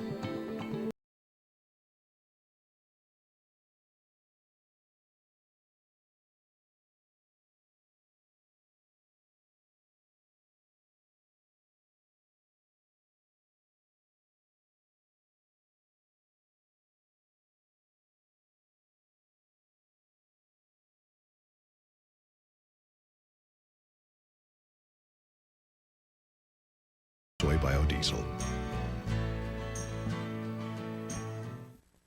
You're on vacation in the mountains. You've got the kids, the dog, and your tent. Your son says, hiking is lame, so you try rock climbing. It ends up being harder than it looks. Now you're in the hospital wishing you'd stayed home. But you've got Blue Cross and Blue Shield, so you know you're covered, even though you're out of state. So you relax, which is why you went on vacation in the first place. Blue Cross and Blue Shield of Nebraska. One less thing to worry about.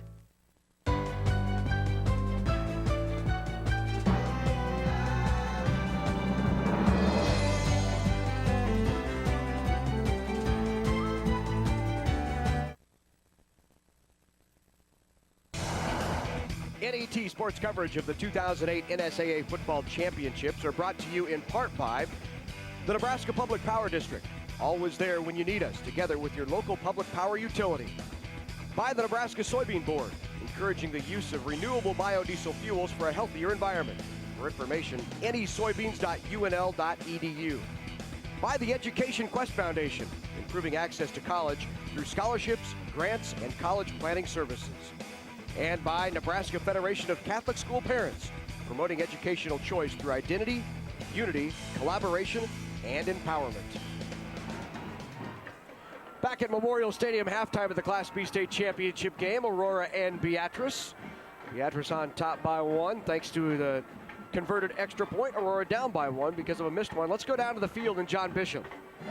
Coach Hubert, it looked like Beatrice started to move the ball well at the end of the first half. What did you tell the kids at halftime? Yeah, we got to be disciplined on our keys. Our inside backers got a key inside. Let the outside backers worry about the outside. We just got to be disciplined, do our job. Offensively, what do you want to see in the second half? Well, we got to keep running the option. We got to keep mixing in the pass, probably a little more of that, and just try to keep them off balance and do our stuff. All right, thanks a lot, Coach. Yeah. And thanks, John Bishop. Also, thanks to Aurora head coach Randy Hubert joining us here before the start of the second half. Let's take a look at the highlights from the first half. And we'll start with the Aurora Huskies. Aurora took the first lead of the game, guys. There's that big 78 Rodriguez blowing open a hole. Andrew Rodriguez, 6'6", 310, putting another hurt on an opponent. And just highlights froze up a technical difficulty momentarily. Let's take a look at stats before we get back to the highlights, and you'll see very even total yards, 136 to 132. Both 5 of 6 through the air. Only difference there, you see it, that next category, Larry, the fumbles. Yep. Beatrice, a couple of fumbles and lost one of those. And plus, there were a few instances there, as we talked about, Dave and I talked about, as far as tackling goes. The tackling wasn't quite what it needed to be, but obviously that's not going to show up on those numbers. But you take a look at the numbers, and it reflects what we see on the scoreboard. A very even football game, 7-6, the extra point being the difference. And here's the deal. We'll see what offensive adjustments both teams make once they get inside their opponent's 25-yard line, where both offenses in the first half seem to bog down a little bit. Real estate always gets tougher when you get down in the scoring territory, as we all know, as Well, the 2008 NSAA Football Championships are being carried live over the internet, so if you have friends or family who might not have access to NET, please have them log on to netnebraska.org.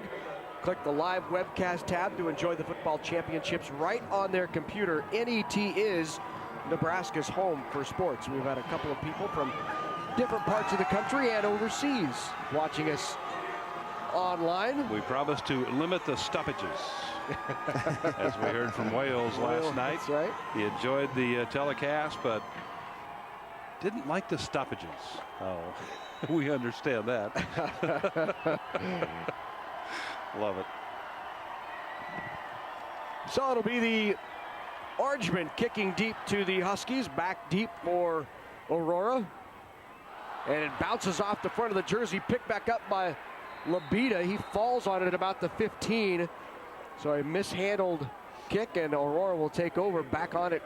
Fortunately, they'll take over at the 15, and we have a player down in the field. Rather ominous start if you're a fan of Aurora. Trying to really set tempo. And per usual, I think, Adrian, this first drive will tell us a lot about what we're going to see here for the remainder of the second half. Usually a pretty good barometer of what will happen as we try to find out who it is down there. Luke Johnson is the player down. Luke Johnson is starting buck linebacker for the Huskies. And they're out there attending to him.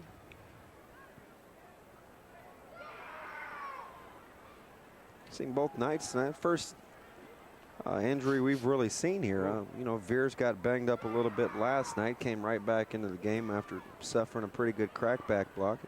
Teams have remained injury-free for the most part. There's Randy Hubert. Randy in his 11th year. And it looks like Luke Johnson is up and walking off with a little bit of help. Maybe favoring that right leg a little bit as he walks off. Hard to tell if it's an ankle or leg or what it might be. John Bishop is down there on the sideline. He'll be checking in and have a report momentarily. So we'll start it off here in the second half with Aurora, 1st and 10 from their own 16-yard line. McDonald still at the quarterback. Suk and Labita in the backfield with him. Fake to Suk. McDonald keeps it, goes right up the middle, and a gain right away out to the 20 of about 4 yards. 2nd down and 6 for Aurora. Well, one thing appeared to Beatrice, their linebackers, they're back off a little bit. They're a little bit deeper than what I noticed in the first half, maybe about a half a step deeper. Give them a little better vision, a little better range. We have another injury here. Interesting to hear both coaches talk about alignment, assignment, and technique here. Guys knowing what their role is defensively. We saw Bruin having a chance to make a play in the hole, and again, he didn't make it. Jesse Hines, the very valuable lineman for Beatrice, walking off gingerly. His replacement now in there. McDonald on the option will keep it. Thought about pitching. Pitch man covered. McDonald tucks it up. Good assignment football right there, guys. Everybody covered up. A lot of times that pitch man gets out there, and whoever has that responsibility kind of neglects it, and you're going to see that not neglected here. He had a thought about pitching, but he was covered. I'm really impressed right now with Laughlin's play. He didn't make the tackle, but he played good responsibility football and kept to the pitch man. Did a good job of whipping the stock block. He's played real well tonight in a kind of an underrated fashion here for Beatrice. 3rd down and 4 for the Huskies. McDonald drops to pass. Under pressure, fires it out to Suk.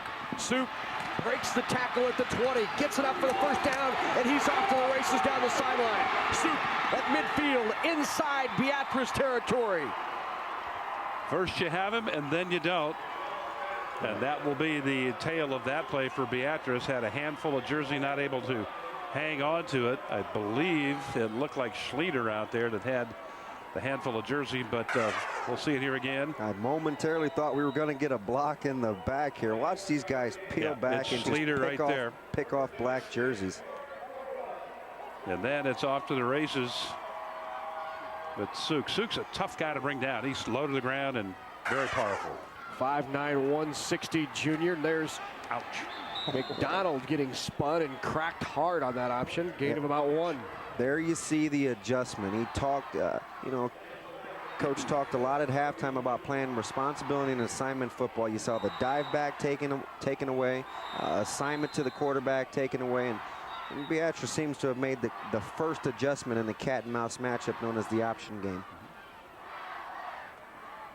Nick Bell, along with Tyler Nooch, was there to stop it. 2nd down and 9 now for Aurora.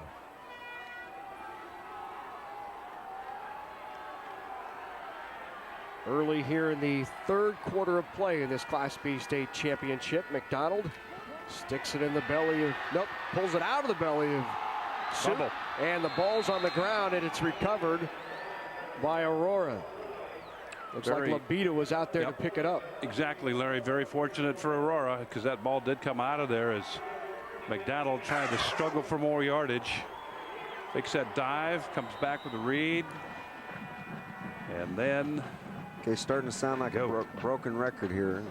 You know, Bruin again comes free. Those insides got to really start to make those plays, Adrian, because they're not being blocked at the 2nd level. They're there to make the play. They're just not tackling well. It's because they've loosened up. See how deep they are? I mean, they're about a yard deeper than what they were. He'll go up top, wide open over the middle. That's Bart. Bart down inside the 10-yard line. Great play by the Huskies, and good for a 1st down. Lucas Laughlin going to gather his teammates together and say, fellas, we just broke the coverage, and you know that. We can't do that. Well, good job. You know, they ran 2 verticals on the outside and used the tight end to control the intermediate route. Just, you know, the corner passes an inside release off to basically no one as the safety had to jump the tight end. Yeah, Laughlin, the linebacker there, just let him go and thought he had help to the back end, and that did not happen. Player comes, or the Aurora player wide open. So Aurora on their first drive of this 2nd half on the move. Bart again across the middle. A short gain for Bart. That'll bring up 2nd down and goal for the Huskies.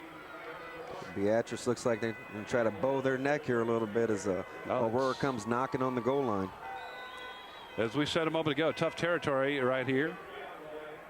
But Aurora really on the move. This drive started at the 16-yard line. You got to think Aurora's going to try to put the ball in the hands of McDonald here and let him do something on the edge. Get out one way or the other. 2nd down and 6. McDonald keeps it himself. Tripped up at about the 5 and a flag on the play. The umpire threw that, I believe. I'm pretty sure we can all guess what that was.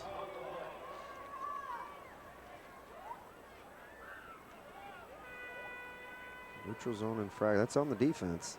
Mask. So a face mask called on Beatrice. That'll march a few yards off. Looked pretty quick. I thought that maybe happened in the interior. I don't think that was on the tackle. The umpire throws it. It's usually those inside guys doing something. Yeah, that's his responsibility to check. And now they are ever so close. 2-yard line. When you got people up front like Bergmark at 265 on the left side of tackle and Burson at 255. Well, basically what they do, 240, 315, and 310 on the right side. So take your pick. That's unbelievable. Take your pick. 2nd down and goal from the 2. The toss to Labita. He looks for that right corner. Got it. Touchdown, Labita. No substitute for speed. No, that's it. And they went to the right side where all the big stuff is, and they got just enough time from those blocks to get that speed up to full bore, and then it's a race to the pylon, and Labita wins that race and wins it quite handily. And now they will, down by 1 earlier, they will go ahead and attempt the extra point. No, they'll try for 2. It goes right into the middle there and nothing doing. Beatrice shuts down the 2-point conversion. So they came out and tried the, as David would say, trickeration on the 2-point conversion. And they come up short. One more look. Here's the touchdown again. They went to the big side where the graders are, and what a block right there by Nathan Suk. And it gives Labita just enough time to build up that head of steam to get to the pylon. That's an interesting call, going for 2 there. I'm kind of a big believer in you don't go for 2 until you have to, because you'll be chasing that point the rest of the game. And so we'll see how that plays out. Well, guys, time for our trivia question answer, and our winner. The question was earlier tonight, which team holds the Class B record for total offense in a single game. You both took about 7 guesses. Neither of you knew that in 2005 it was the Lincoln Pius X Thunderbolts, 623 yards of total offense against Gretna back in 2005. And the correct answer came from Jason Bishop of Grant, Nebraska. He knew that it was Lincoln Pius X. So congratulations, Jason. That great prize package headed your way. And speaking of Bishop, let's go down not to Jason, but to John Bishop on the sideline. Larry, quick injury report. Lucas Johnson, who was injured on that kickoff to start the second half. They retaped his ankle. He is ready to go. He's got his helmet on. Should be back in on this defensive series for Aurora. And Hines came back in 2 plays to the end of that last drive. So after a quick retape job on both sides, both players injured earlier are back in and should be ready to go for the rest of the game. Great news for both players. You hate to be minus a valuable player like either one of those starters for Aurora and Beatrice in the state championship. Quite a drive for Aurora. Larry, maybe you made reference to that, or did you not? As far as distance, it was 80. Okay. Yep. 86 yards, just over 4 minutes on the drive, and put themselves back in control, at least for the time being. Still a very competitive game. It's still anybody's game right now. So Aurora to kick it off. Here's Anthony Karate. And once again, the squib kick. That'll be picked up at about the 23-yard line. Picked up by James Rivers, and Rivers gets out past the 30 to about the 31. And that's where the Orangemen will take over and try to regain the lead.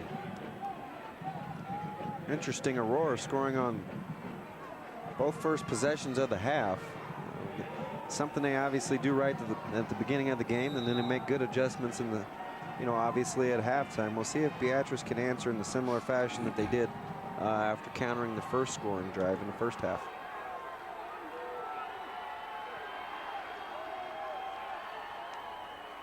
And a new quarterback in the game. Here's Phil McClure, and McClure goes outside to Coleman, who's moving outside. And they told us we would see Coleman move all over the place, outside of the backfield at quarterback, and there Phil McClure came in. Terrific corner play by Chris Sullivan right here. As you see, he almost picks it off.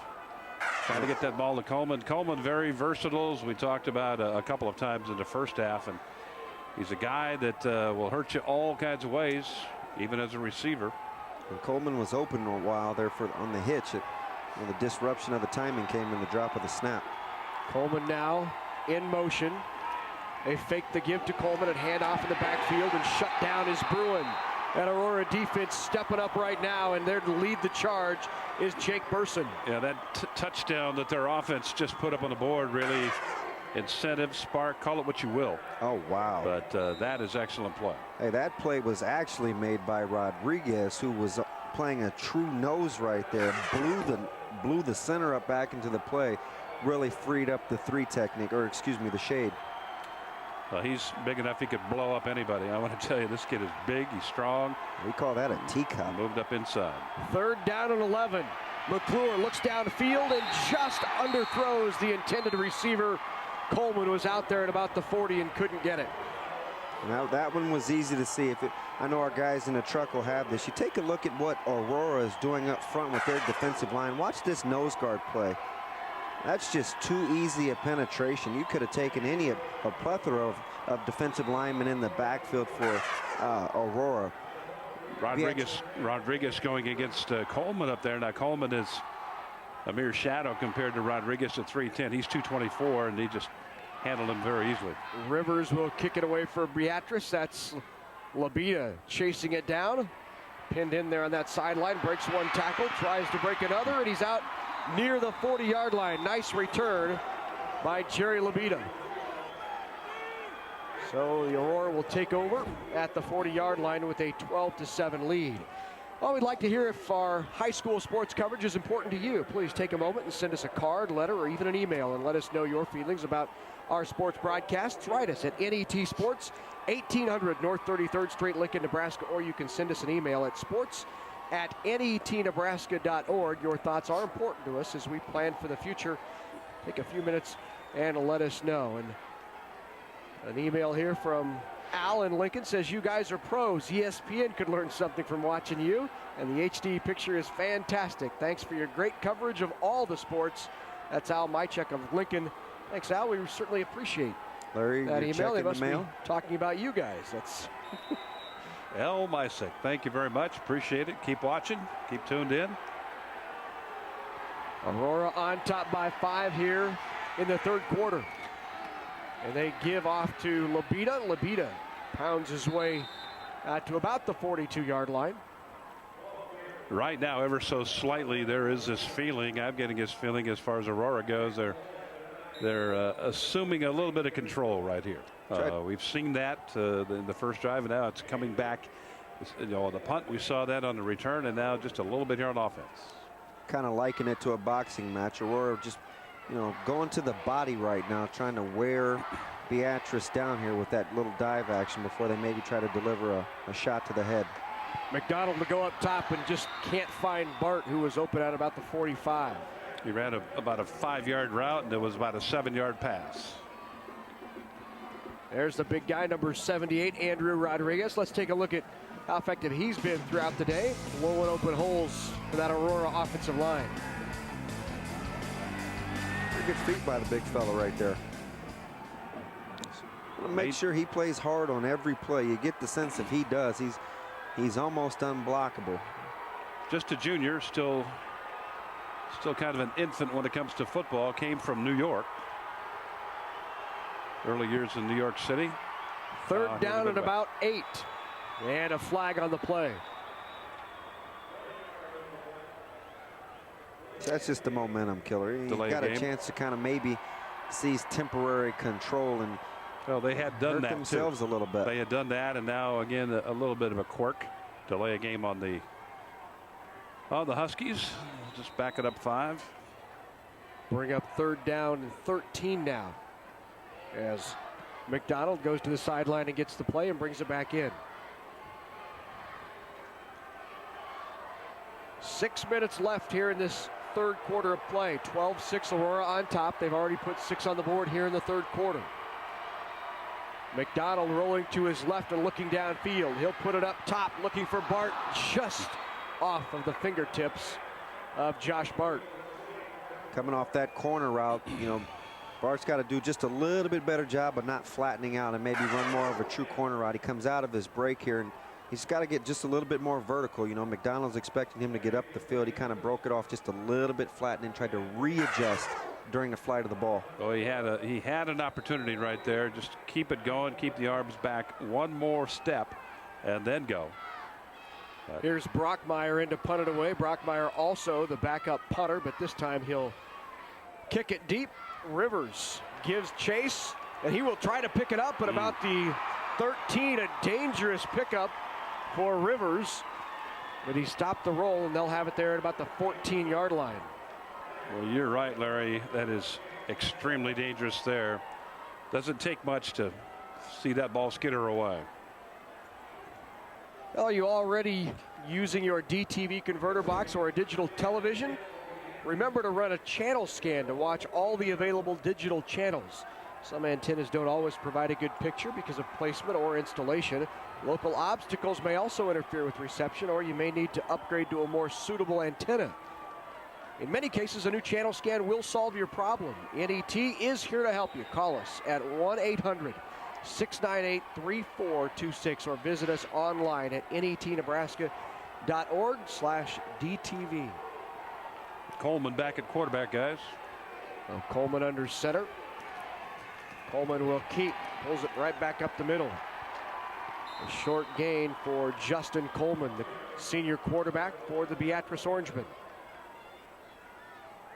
Really good player. You just get the sense as the game wears on, the more that he has the ball in his hands, the chances for Beatrice to do something good on offense increase. Liken it to Leverson a couple of years ago, who for Crete was shut down almost the entire game and didn't find anything, and finally late in the game Leverson continued to get opportunities and broke a play for Crete. Kind of get that same sense for Coleman as he continues to have opportunities. goes out in the flat, hits Rivers, and Rivers pulled down at about the 22-yard line. And rolled up a little bit on that ankle was Rivers. That's not going to be good if you guys are a little squeamish. Luckily, I think he got his foot out in time. I'm going to have a hard time watching this. I'll leave this breakdown to you, Adrian. See it once, see it twice. Ooh, yeah. That's tough. Yeah, I'm not real good with that. I'm not afraid to admit that. Part of the game, and you don't like to see it happen. And James Rivers does great work as far as punts go, and also excellent receiver for his ball club. So it's kind of a double edge right there. Hopefully he will be able to get back in the game. Bruin in the backfield along with Coleman. Coleman will keep, goes to the left, looks for room, ditches it out there. Wide open was Laughlin. Laughlin found space, wide open, and a nice pitch and catch for the first down. Coleman's ability on that flow to the left side, he sold it. He disguised it and he sold it very, very well. Watch this. All the people in the white shirt, they think it's going to be a run. Well, they've been running quarterback sweep all night. It's and then tough. And then the receiver comes out of the pack. Laughlin comes out of the pack, and he's pretty much wide open. And well, he maybe leads Laughlin a little bit there, and that's a house call. Good go. Big play for the Orangemen. Brings up first down and 10 from the 43. They trail by 5. Laughlin in motion. They fake the give to him up the middle. Bruin with a nice gain of about 5 yards. It looked like nothing spectacular, but all of a sudden he's got 5. That's what he does to you. I mean, that's a win on first down if you're Beatrice. You're in second and manageable now because he just continues to fall forward. Little conference going on across field over there. You see it. Bob Sexton, the head coach for Beatrice, 6th year. A win tonight, his 50th career win. Their OC is just wearing that gum out. Somebody ought to get him a fresh piece. Second down and 5.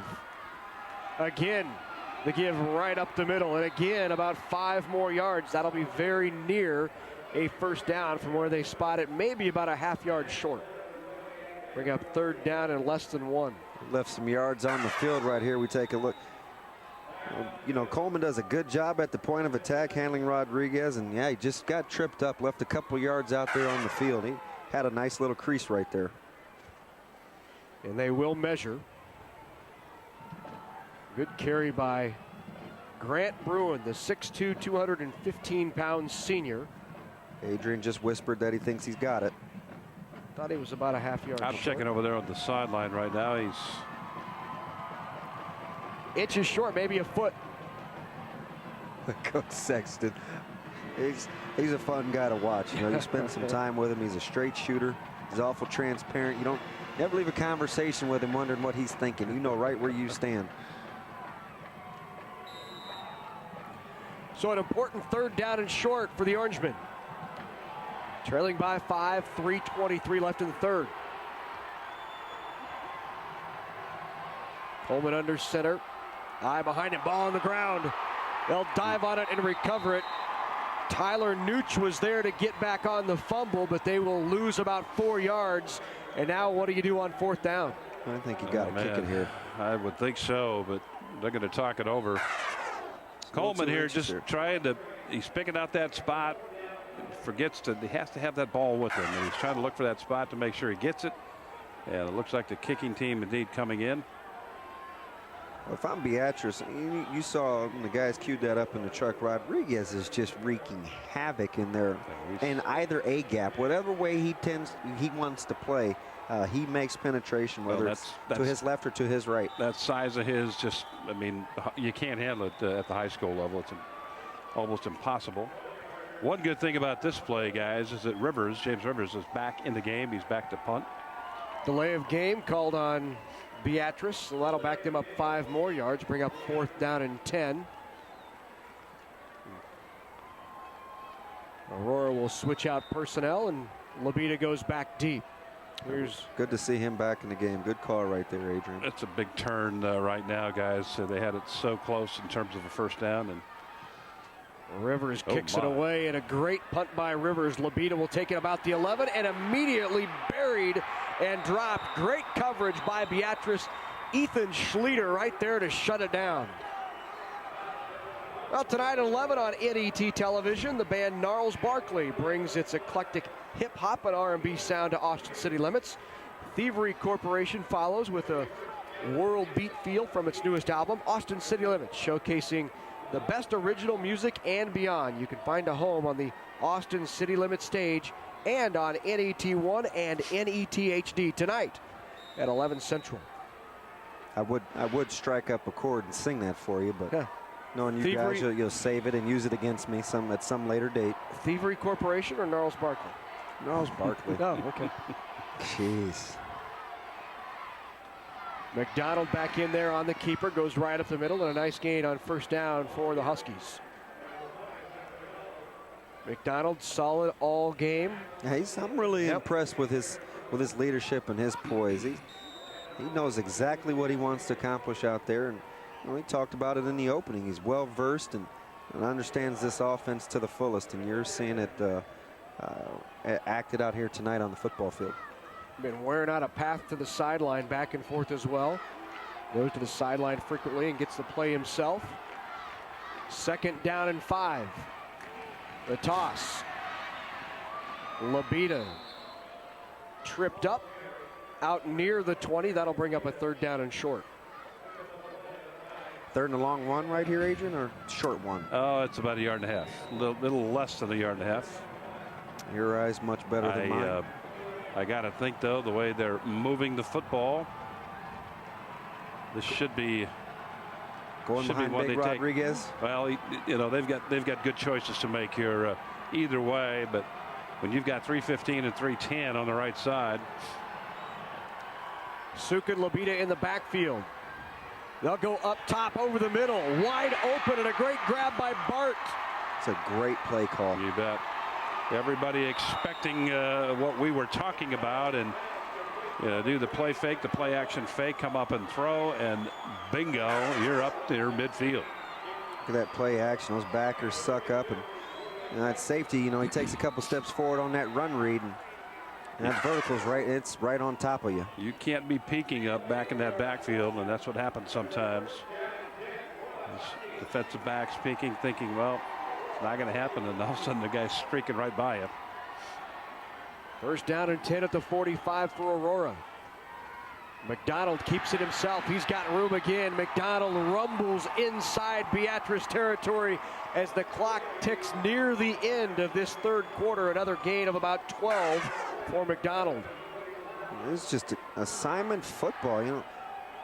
It's you almost get the sense that they can't stop that run with 7 in the box. You might have to work a safety and walk him down into the box. Well, Aurora started out the 16-yard line last series, scored the touchdown, went the long field, and they're fixing to do it again here. This series started at the 11, and here they are into Beatrice territory. Labita on methodically grinding it out. Labita on the carry there. Both Suk and McDonald having success on this drive, just churning it out. Beatrice is in a bind. If our fans at home are wondering what's going on, when they go to a spread set, you have to honor that with both your safeties, and then you got the zone read option. You're trying to stop the run in essence with 7 guys. You can't get good safety support. Now the choice Beatrice can make is you can walk an 8th defender down in the box, but then you're going to give a single safety look, so you have to choose your poison. 4 fingers are in the air. 12 minutes left to the Class B state championship. We'll have the finish right here on NET.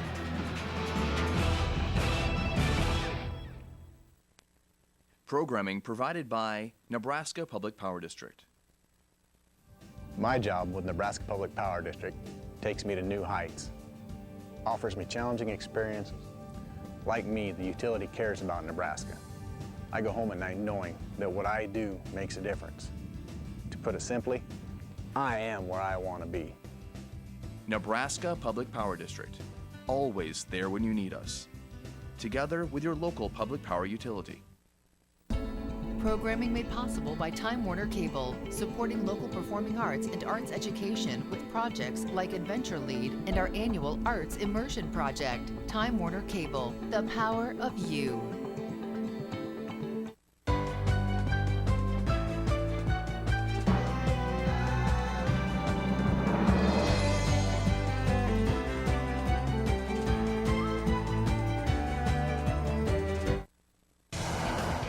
NET sports coverage of the 2008 NSAA Football Championships are brought to you in part by the Nebraska Public Power District. Always there when you need us, together with your local public power utility. By the Nebraska Soybean Board, encouraging the use of renewable biodiesel fuels for a healthier environment. For information, nesoybeans.unl.edu. By the Education Quest Foundation, improving access to college through scholarships, grants, and college planning services. And by Nebraska Federation of Catholic School Parents, promoting educational choice through identity, unity, collaboration, and empowerment. 12 minutes left until we crown a Class B state champion. Right now, the Aurora Huskies up by 5. Let's take a look at Jerry Labita, the running back for the Aurora Huskies, number 12. He's had a nice little game. Had 223 total yards in the semifinal win over McCook, and he's putting on a show again today. Well, I tell you, a real underrated part in Labita's success has been the fullback play of, number 41, Nathan Suk. Suk in the backfield right now, and make it Labita in the back. Oh, there was Suk. There's Labita with the carry. Suk gets a block on the outside for Labita. Labita breaks the tackle and gets a first down. Nice play by Jerry Labita, and Suk providing the block. Well, and Ethan Schleter just had a chance right there to blow that play up in the backfield. Watch the play of number 5 coming in. We will not see it, but he had a chance to make that play, create the loss. And but Suk's a guy that's extremely tough to bring down, as we talked about in the first half. Aurora driving up by 5, looking to take a near 2-touchdown lead here. McDonald will keep it. He's got room again. McDonald up the middle. McDonald breaks loose. Touchdown, McDonald, the Aurora Huskies. Taking over that right side, fellas, where the power is over there. Garrett Johns, the center, and then Chris Bailey, that big guard, and Rodriguez. And that play, we'll talk about this play because I want to talk about it in relation to what happened to Beatrice's last series, because that play right there might be a backbreaker in this ballgame. I tell you, they're just in a bind. Anytime they run the zone read to the 2 receiver side, Beatrice is a man short. McDonald will go for 2 here, up top into the end zone, right through the outstretched hands. No! Caught on the tip! 2-point conversion. Labita was there to pull it in. When it's going your way, guys, it's going your way. Indeed it is. They're trying to get the football into on the curl route, coming back to the inside to Zachary Springer, and the ball hit him in the hands, popped up, and then Labita was there to make the play. My goodness, Aurora, timely, right place, right time. Take a look at this replay here. You're one-on-one here. Somebody's got to take the pitch back, but the safety has to play over the top to the 2 receiver side. The only adjustment, again, Beatrice can make is to man up there on the outside and to put that safety in the box. It's going to be tough to stop. It's there for the taking unless Beatrice wants to do something different with their alignment. Let's take a look at that 2-point conversion. The toss from McDonald. Pop. And to Labita. Like you said, Larry, when it's going right for you. That ball had to go exactly how it went for it to work that way in the 2-point conversion. Right through the hands of Springer to Labita. Let's go down to John Bishop. Guys, a lot of experts in Class B figured that this was going to be McCook's night. They were going to get to this championship game the way they had been playing. But upon watching the films, the Aurora coaches looked back and graded each individual player, and most of the players had their best individual game of the year. So I know it's not a lot of solace for those who might still be watching in McCook, but believe it or not, Aurora proving again tonight that they are every bit as worthy of being here in this final. I tell you, tonight is really McDonald's coming out party. He's been outstanding. Just the way that he handles that read offense. It is a quarterback-driven offense, and he's been beautiful all night, reading the plays the right way. Aurora against McCook, as John just referred to, scored 20 points in the 4th quarter in that final game of the playoffs. Here's the kickoff. And now kicking it right at Coleman. Here's Coleman, the 25, breaks through. He's at the 30, still on his feet. Still on his feet out to about the 40-yard line. Always dangerous, putting it in the hands of Justin Coleman. Coleman almost breaks it. I believe he ran into his own man there right towards the end of the run. He popped his own teammate in the back and kind of spun around, went down, but still great shape, great shape. to get going here. That last ricochet maybe saved Aurora 6 points because that crease was wide open. Real possible. So Aurora now enjoying the 2-touchdown lead. And Beatrice with 11:37 left in the game. Now to the point where they need to get something going. Back in there at quarterback is McClure. McClure will throw it up top for Coleman. Double coverage. Intercepted. They panicked a little bit right there, didn't they, Adrian? Don't need to get it all back all at once. And now, yeah, a problem persists. The last series that Beatrice ran, they were moving the ball very well, headed upfield, started the drive back at the 13, got it up past midfield at the 40-yard line. As we'll see this long throw that, again, you try to get it back all at once, and here's what happened. Just take a look. Yeah, didn't allow a chance to follow through. And Coleman, you'll see he had 2 steps on his defender, but he just couldn't follow through on the throw, and it really forced him to underthrow the football and give the DBs a chance to make plays. You need all parts to work well if you want to play well in the secondary. That time it was predicated on the pass rush. Jacob Schaffer on the interception. And on the outside, here they go again. Aurora just rolling right now. Labita with the big gain out to midfield. Talked about taking control here in this ball game here in the latter stages, and that's what Aurora has done. What a sight to see. Watch Labita just accelerate. Terrific block by Nathan Suk, the up back, and then it's off, and here we go. You get the sense that the field is tilted in Aurora's favor. Guys just running downhill. Nice toss play. You get the kick out block. It's easy pickings. First down and 10 from midfield for the Huskies of Aurora. Little miscommunication, but McDonald making it work for him. And a gain of about 4 down to the 46-yard line. Yeah, McDonald not happy. You saw the reaction after he went out of bounds on the play. But even though it's a busted play, he still picks up 4 yards. Larry again. Like you said, when it's going right, it's going right. And that's a win. Right. 4 yards on first down is a win if you're Aurora's offensive. I'm really impressed with the way they're going about doing their business. Look at Coach Hubert in his 11th season with the Aurora Huskies, 11-1 on the year, and now driving to take a commanding 4th quarter lead. Labita again dodging in and out of tackles, down to about the 42 or 43-yard line. And that's a wonder that didn't draw a flag. Yeah. Rodriguez pile cleaning a little bit. Don't come around the pile if you're not willing to make a play, because you get picked off there. Remember, Bob Devaney gave me the best advice my college career. Don't come to the pile and stand around and count your change, because somebody's going to nail you, and that's exactly how it works. This was pretty late, too. Yeah. It was way late. That was after even the replay finished. 3rd down and 3. Beatrice needs a stop. Yeah, that's an understatement right here. Uncle Mo changed jerseys. He's wearing white. McDonald, Suk, Labita. McDonald drugged down in the backfield. They listen to you, Larry. A loss of about 3 yards. That'll bring up a 4th down. And on comes the punting unit for the Huskies. Jared York making the play here. Beats the block and steps up. Yeah, then I made a choice, and those linebackers didn't sit still. Now they came to make a play. He sent them on a stunt to really force the action. No reading and reacting going on if you're McDonald. That play was dictated to him on the offensive end. So inside 10 minutes here in the 4th quarter of the Class B state championship, and a timeout called by Beatrice before the punt.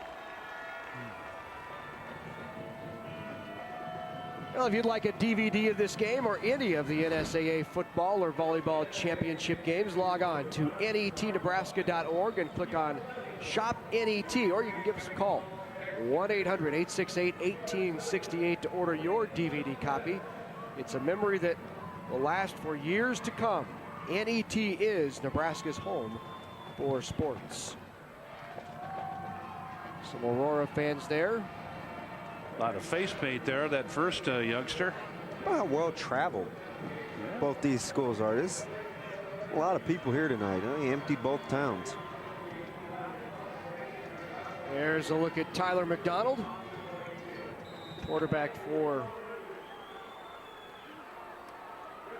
Was it?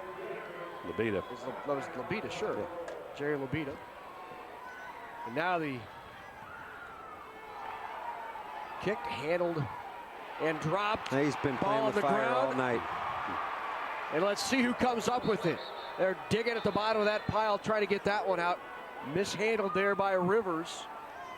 Just trying to make a play, you know. You save his team the yardage. If you roll the dice like that, you better come up 7. Beatrice comes out with it. Rivers living very well apparently here the last few minutes, because I thought for sure that Aurora had that football, but you either catch it or get away from it. That's just the rule, and don't get cute. Don't play with it. Down 2 scores. He's thinking he doesn't want to be pinned back deep. Just a young kid trying to make a play. Better served to let that one keep rolling. He tried to one-hand it at that. Yeah, just not a smart play. Beatrice will take over in its own 11-yard line. Down by 13. 2 touchdowns. A lot of operating room. Toss outside goes to Rivers. Rivers with a gain of about 7 on first down off the arm of Phil McClure, who's back in there at quarterback. McClure on the year, he came in, he had thrown 39 passes on the year, completed 24 for 624 yards, 5 touchdowns.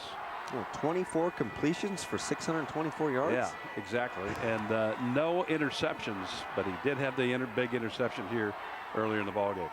And only 131 yards of those going to Coleman, who you would think would be his primary target when he's not at quarterback. Coleman gets it on the give there. Out near a first down. Out past the 21. Labita that time, he was able to contain the play, keep it to the inside. Watch him here, number 12. He's going to contain the play to the outside, work off the block, and then make the hit on Coleman. See him right there. Great job. He runs it very, very well as a running back. He's playing some excellent defense. Coach Hubert told us, you know, he said he's one of my better two-way players. He's living up to that billing. 3rd down and short. McClure will keep it, and a nice job to bounce off one tackler and get the first down out to the 25-yard line. Drive stays alive for the Orangemen. Aurora guessed right. You'll see him pinch here and both A-gaps, and McClure just did a good job fighting. You watch, yeah, they get good movement in both A-gaps. Again, I tell you, Coleman having a hard time with Rodriguez. They are having a battle tonight. Tosses it out right, pulled in by Rivers. Rivers shut down right away. And a nice play once again by Jacob Schaefer out there in the coverage. Jacob Schaefer, number 80, picked off the pass on the Orangemen's last possession. That time Beatrice basically went to a triple team against Rodriguez. He's a big guy, as we've said a number of times tonight. Big, strong, he's a force. And at this level, you will see that you cannot block him with one guy. You've got to double team or triple team him like they did on that last play. Offensive line just stepping to their inside. 2nd down and 5, under pressure. Got him. McClure will go deep, looking for Rivers, and just underthrown. He had broken free, and he was open. That's a tough no call right there. I think Rivers. Coach Sexton wants to know where the flag was there. As he kindly said, where's the flag? Well, he had Rivers. He broke open pretty clean. Here it is again. Wow. That's a tough no call right there. I'm not sure how that's not a flag. If you put that hand up in the face, you better make sure you don't make contact. Otherwise, it is interference. And you do have to play the ball if you can read his lips. Well, that's just what he said. 3rd down and 5 now. Phil McClure at quarterback. McClure pitches it out and over the head of Jim Higgins. Boy, McClure paid the price as Anthony Suk just drilled him as he was letting the football go, or Nathan Suk drilled him. Watch it here. Trying to stand tall in the pocket. He stood this pass rush down. He did pay a price here. Watch the helmet in the chest. Boom. Well, not quite in the chest, but he got it. He got a good lick. So 4th down and 5 for the Orangemen, and they will go. Without a doubt, here's the ball game. Phil McClure at quarterback.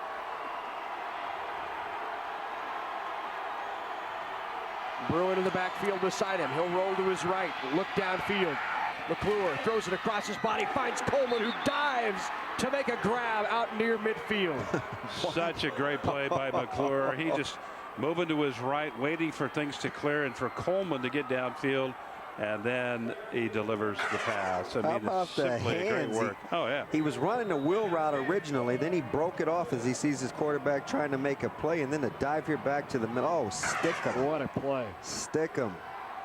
One more time, they go right back out again. Rivers pulls it in and gets out of bounds to stop the clock at 6:54. So Beatrice trying to get something going here in the fourth quarter. Huge conversion, and they keep the chains moving. Nice manageable down right here at 2nd and about 4.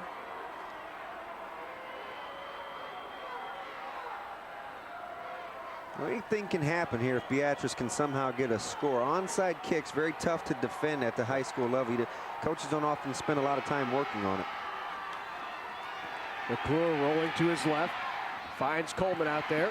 Coleman, nice nifty move, still on his feet. Coleman inside the 30 down to the 25-yard line. Driven out of bounds, and a nice play by Coleman. Good moving pocket that time as McClure came to his left. Everybody getting their job done up front. That pocket moving to the left. Watch this. Really, see him moving here. Pretty impressed with this two-headed quarterback monster that Beatrice can come at you with. Just running after the Great catch. move. Watch him make moves with his head up. It's what all good runners do. And then you have to learn to not over pursue. A little over pursuit there created another lane to go. As Beatrice on the move here. 1st and 10, McClure again, and we have a flag on the play. That'll back Beatrice up about 5. Emmett Smith or Walter Payton would have been proud. You see Justin Coleman with the old school stiff arm. He didn't just lay it out there. He threw it like a jab.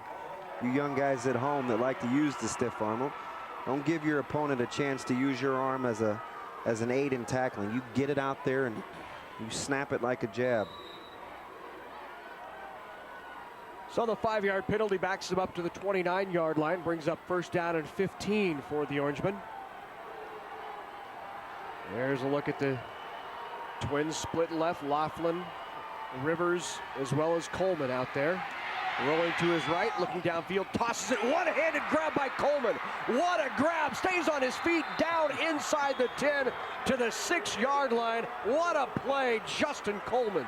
Conceptually, great design by Beatrice. You run Coleman, he's the inside receiver, he runs the out. The number 1 receiver runs the corner. That safety's in no man's land. He's got to take the corner route, and the corner continues to retreat or bail. That's good design. That's real good offensive design by Beatrice. And an even better catch. The catch there by Coleman is one for the books, one for the highlight reel.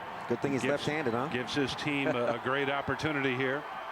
Nooch in the backfield along with Bruin. They're inside the 10, and another flag on the play. I tell you, I hate to sound like a broken record, but let's see if our guys can even cue this back up in the truck. Just take a look at Rodriguez coming off the ball. He's got to have 13, 14 knockdowns. Well, this guy has just been a terror out there. When you have those tools, you should have that. It's unbelievable. He's breathing hard, but he's playing hard tonight. He deserves he needs a blow. Let me tell you what, when you're moving 310 pounds around about every play at full bore, you're going to do that, and this kid is amazing. Well, we continue to get mail from our viewers, and we want to thank you for sending in your email. Read a couple here. I commend all NET staff members responsible in televising the high school football finals. Excellent play-by-play commentary and camera coverage. One point of interest: would it be possible to introduce the players without their helmets on at the beginning of the game? We'd like to see the players without the helmets obstruction. Again, excellent coverage. Thanks, Daniel of Genoa, Nebraska, for your email. And a give inside and in there for the touchdown. Beatrice strikes. It just got real interesting. Well, that's what they needed to do. They needed to put themselves back into the ball game. They have done that. This drive started at the 11-yard line, and they've been able to move it methodically down the field, and they eliminated the penalties and the problems they had in the previous series, and now back to a ball game. Now, see, here's where that going for 2 gets interesting earlier on that second score, because, you know, now Another touchdown by Beatrice and an extra point gives them a 1-point lead. It's tough to chase that point all game. Nick Bell in there to drill it right between the uprights. The extra point is good, and Beatrice has pulled back to within 6. Here's another look at the touchdown by Bruin. Old reliable. Right up the middle. Again, it's amazing how when you run ISO, you don't need a kick. You don't need a hat on a hat here by your fullback. He's basically getting through to the second level without even having to block anybody. Well, those people up front, Burson and Johns, creating that lane for the touchdown run. And we talked about that offensive line at the top of the show. Both of these offensive lines actually extremely well coached and performing very well. But let's take a look at their schedules and how they got here to this state championship. Here's Beatrice. Their only loss on the year coming to Waverly provided real motivation for them. And then in the first round of the playoffs, they knock off Pius 10th, Crete, and Norris. Beatrice then in the playoffs. There's the playoffs. They knocked off Pius to get here 14-0. Here's a look at Aurora's schedule. Lost early in the season to McCook guys 42-7, and that's when coaches and Randy Hubert said we're going back to the drawing board. And when they had a chance to face them again, they trailed 12-0, went for it, fake punt, down 12-0. It worked. They scored a touchdown on the drive. They came back and won that game 37-33. Nothing like a 39-point swing. 20 points in the fourth quarter against McCook, and McCook was rated, I believe, number 3 all class. All class Nebraska. That's all the teams that the media rates, but number 3 all class. So the kick deep. That'll be Lobita taking it out past the 20 to about the 25-yard line goes Lobita. So Aurora will now trot back onto the field, protecting a 6-point lead. Let's take a look at Tyler McDonald, the 6-foot quarterback, the senior for Aurora. There's one word I'd use to describe McDonald other than the adjectives we've used tonight when it comes to his poise and leadership is he's crafty with the football. Does a very good job of handling the football and not letting you know what his decisions are. Let's see what he does here. Sticks it into the belly, and Suk out there past the 35 to about, past the 30 to about the 31-yard line. Time in the normal course of the ball game for things to happen for Beatrice here, but obviously they're looking for a take, and Aurora will try to secure that ball and keep the ticks going on the clock. A gain of 6 brings up 2nd down and 4 from the 31. McDonald quarterback, Suk and Lobita in the backfield along with McDonald. They'll give it to Lobita this time. He goes to the right. Lobita dancing his way out to the right side, still on his feet. Lobita not going down easy. I think forward progress will mark a first down for the Huskies. They get it all sorted out here. It's always a fine line between good hard running or sloppy tackling. I'm gonna credit this one to the poor tackling. This play should have been made a couple of times. That you know, they got away with a little bit of an iffy block there at the line of scrimmage, but just too many missed tackles. Well, it's just all arms. Everybody that tried to tackle Lobita was there with the arm and not with the shoulder. Rodriguez finish. I see a lot of young guys at the high school level do that. He finished his block. Flag on the play. False start called against the Aurora Huskies. That'll back them up 5 yards, bring up first down and 15. Not what you want to do when you're trying to grind out the clock and hold on to a lead.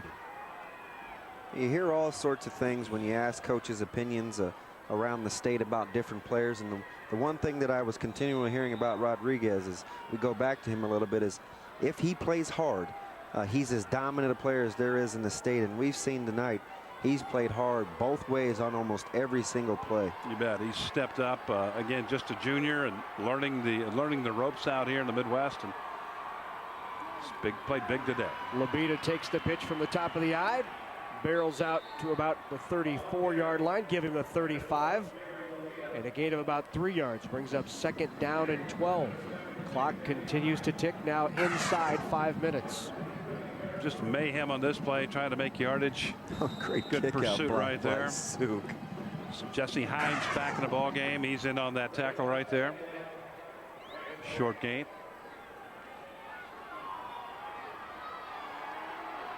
So 2nd down and 12 now. Suk, Labita, McDonald quarterback. McDonald will go up top and throw. Looking downfield, well covered and knocked down. Good coverage downfield by Ethan Schlueter. Nice play on making a ball in the air. That's great coverage. Step for step. Schlueter, he's also had a very good game. He's thinking, guys, I should have had that right pass. there, yeah. Should have had it. And we'll see another shot of it here to prove that point. Little wheel route out of the backfield. Good pressure right there by Ethan Jordan, and there's Schlueter, and yeah. Labita did a good job of playing DB right there, kind of knocked that one away. And a timeout now taken by the Aurora Huskies.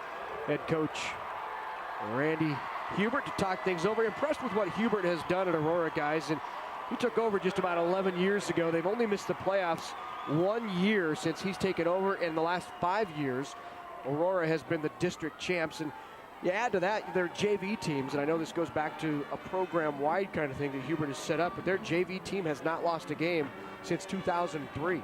They've done a remarkable job at Aurora with their football program. And Larry, that's part of the reason, obviously, that this team is performing the way they are. I mean, lots of concentration on the program. Probably nobody does it better than Jeff Gross out of McCook, but Randy Hubert giving it a great effort at Aurora and trying to put together a solid program, and he has done that, and just trying to get that moved on into the future. Well, you know, we've had 6 state championships this weekend. This is the final of 6, and here's what's happened so far. Ewing started it off on Thursday morning with the D2 title. Howells, Blue Hill, Millard West, Pierce won a state championship. 6 state champions crowned. What a nice grab by Bart there, but good defense by Beatrice to shut it down. And boy, was he clocked by Coleman. That'll crumble your crackers, won't it? Yes, indeed.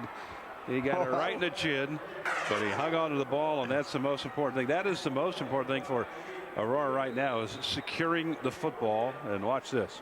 Ouch. Well, I like that. Crumble your crackers. That's like vintage Keith Jackson right there. Atta boy, LP. Crumble your crackers. Give credit to Schlueter with that big pop. And the punt goes deep, and this time Rivers wisely backs away and lets it rolls down to the 20-yard line. He got Adrian's memo.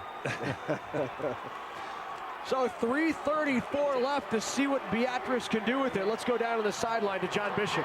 Couple of big plays by Ethan Schlueter, gentlemen, and as I was told by some folks down here on the Beatrice side of the field, not a bad hit for a kid who just had a 32 on his ACT. In fact, he scored a 30 on it a couple weeks ago, decided I can do better than that. Took it this week, got a 32. Wow, sharp kid. In fact, I got a lot of sharp kids down there in Beatrice. I think they're tight end Higgins had a 33 on his ACT. What are they feeding him down there in Beatrice? Smarts. Anything you can do, I can do better. A little bit of athletic ability they're feeding him too. Coleman will get it out in space.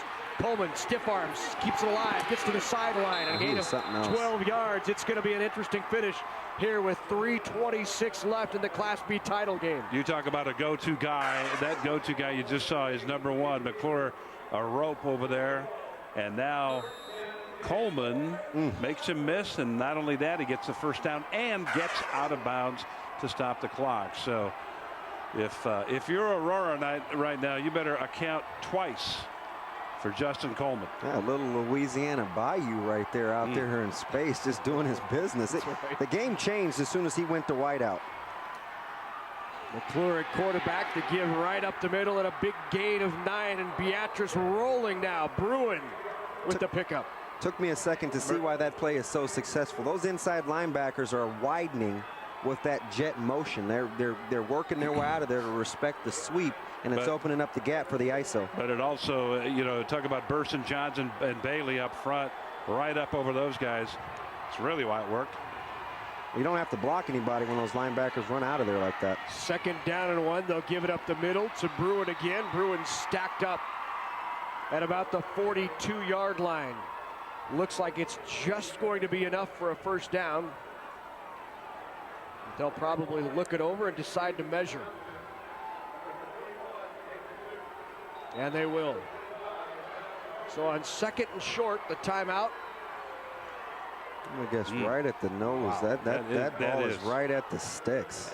It's I'm going to say he's got it by the white stripe. I think that's where that chain's going to go, right at that white stripe of the football. Let's take a look here as they stretch it out. Second down and short. Let's see if by the they've nose got of the ball here. Stretched out, put down, and it is that much. Missed it by. Do that for me. You tried, didn't you? No, don't go shy on me. Well, it's second down right here, and the nose of the football. You got a couple of tries. Check it. Third down. They got a couple of tries to make it here, so it's a situation you can deal with and deal with it probably very effectively. 6'2" McClure. Let's see if he keeps it and takes it himself on a sneak. Just inches from a first down. You just need a clean snap. Would you expect anything different in the Class B title game that we've had of late? These guys just play good football, and it always goes down to the wire. We have had great Class B championships. Yes, a lot of great competition in Class B. Right over the ball is Rodriguez. He blows up the center, but McClure. He's smart. He went the other way. Yeah, McClure exactly. He checked him out. Where's he headed? I'm going the other way. Holy cow. My mama didn't raise a dummy is what he said, and he did not. Great work. Great work. Moved the sticks, and here we go. Now what's happening is Rodriguez, he's getting so much penetration. You know, you'd like to see him find the football after he passes the line of scrimmage, because what's happening is he creates a crease wherever he's vacated from. He's in a bind. He's got it once he gets into the backfield. Look and find where the football is. John Coleman's going to be looking for a seltzer bass after this game tonight. Line it up across one more time, and here he comes, busting through out of the flat, thrown out there right through the hands of Coleman on 1st and 10. Shows us he's human finally. Drop ball there by Coleman. He's been everything here in the last 8-9 minutes. Good work by McClure to get to the outside here, avoid the oncoming pressure, and then a dart that Coleman just cannot handle. That's a big, big miss right there. Phil McClure back into the huddle with the play here on 2nd down and 10. We are now 2 minutes and 10 seconds left in the 4th quarter. Beatrice down by 6 at 20-14. Flag on the play. Play stopped. It'll back Beatrice up 5 more yards. Looked like a false start. And it was. So the Orangemen backed up 5 again. 2 mistakes in a row now. The missed pass and now this penalty. And those are things that on a drive like you need right now, those are things that work on you a little bit. So Beatrice, a lot to overcome here. 2nd down, 15. How about this atmosphere? You hear this crowd. It's a heck of a football game. McClure back at quarterback. Coleman in motion. They fake the give to him. Look downfield. Crossing pass. Tipped. Great drop and tip by the linebacker, Anthony Baldwin, to keep it out of the hands of Beatrice. Good job, as you just mentioned. Watch him get to the hook here. That's what those inside backers are responsible for. They're hook to curl. Outstanding job. Just got a hand on it. Did Baldwin. Baldwin, a big game against McCook. Returned a fumble, 55 yards. Set up the game-winning touchdown. 3rd down, 15. Down by 6. 2 minutes left. Out to Coleman. Coleman looks for the sideline. Puts his head down. Gets popped hard, but a nice gain. It'll bring up 4th down and 3, and here it is for Beatrice. He's awful physical. It's all out there. He must be, I don't know, he looks slight. He's a legitimate 6 foot, but his ability to get down and get his pad level down when he goes into contact. He gets tackled. He doesn't take hits. Watch him just get low. Another teachable moment. A low man always wins for you guys at home. Get that pad level down. Just 173 pounds, but he plays a lot bigger than that. It's been a busy Very day. strong. Been a busy day this weekend, guys, for our NET Sports production crew, and what a terrific job they've done all 3 days, Thursday, Friday, and today, Saturday, the final state championship games. Out here setting up all the cameras, and really back-to-back weeks when you consider it was all day last Saturday for the state high school volleyball championships. And kudos and a great job going out to our NET Sports production crew who've been hard at it the last couple of weekends. Echo that. It is no small task to produce 6 games in 3 days, and terrific work by everybody in the background. And a flag on the play on 4th down and 2. My goodness. False start once again on Beatrice. So that backs him up. It'll bring up 4th down and 7. So on this set of downs alone, 2 false start penalties have cost the Orangemen 10 yards. I don't know exactly how much that changes the play call per se. Hard pressed to think you were going to throw a 3-yard pass, but now you know you need at least 8. Yeah, and watch where Coleman goes. He's over there on the far end in the slot. 4th down and 7. Inside 2 minutes. Beatrice. That's the another rolling false left. Another flag on the play. It's another false start, guys. It's another false start. He's flinching. Now it's starting to mount up. Now you go from 4th and 2 to 4th and 12.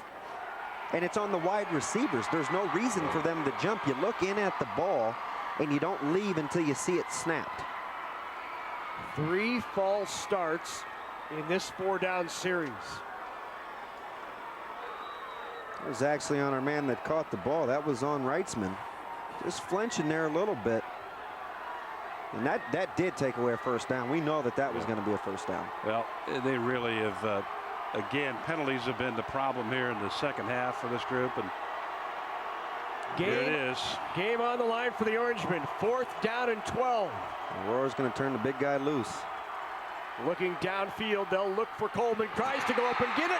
Overthrown. Just off his fingertips. Well, they had the right route and the right guy, and they had about 3 yards to spare if Justin Coleman can hang on to the ball. But again, a tough catch, tough throw, and Coleman's still down over there. Some of that might be fatigue and disappointment. He took a shot in the back. That came in a little high and a little hot. Yeah, it was a tough catch, but it's a catch that, as athletic as he is, it's a catch that he can make. Now watch, he's going to go up and come down. Oh, and he came down on that right on that shoulder. That right shoulder and the back of his neck there a little bit. That sailed a little bit there. That would have been highlight reel material. He got up about as high as he could get. He's up and looks like he's okay. Thank goodness. Played a whale of a game tonight. You just read his lips. He's in my head. He came down on the back of that deal. So now Aurora will try to grind it out. 1:48 left. Beatrice no timeouts, and they'll just take an knee. Trying to do the math in my head here. The play clock will restart at the snap of the ball, but it's only a 25-second play clock, not a 40-second. They'll run this. Beatrice will have a chance to get the ball back when they go to punt formation with about 15 seconds left. If I'm any sort of mathematician here. Chances are I'm wrong, because we know that that's not true. I don't want to steal your thunder before you get your jab in. 2nd down and 11. And this time the toss.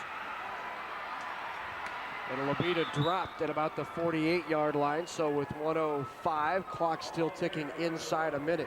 And that's the difference there. Running a play takes a little more time for the clock stop. That's because you're not down. Exactly what you need to do, and they'll be able to pop off about 50 seconds here with 52.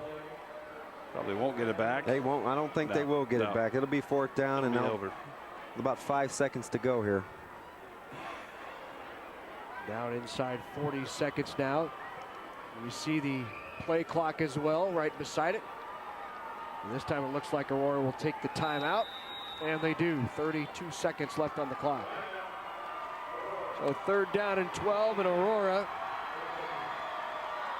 32 seconds away from the school's first ever state football championship. Been a nice little season in Aurora athletics. The girls softball team, they made it to state.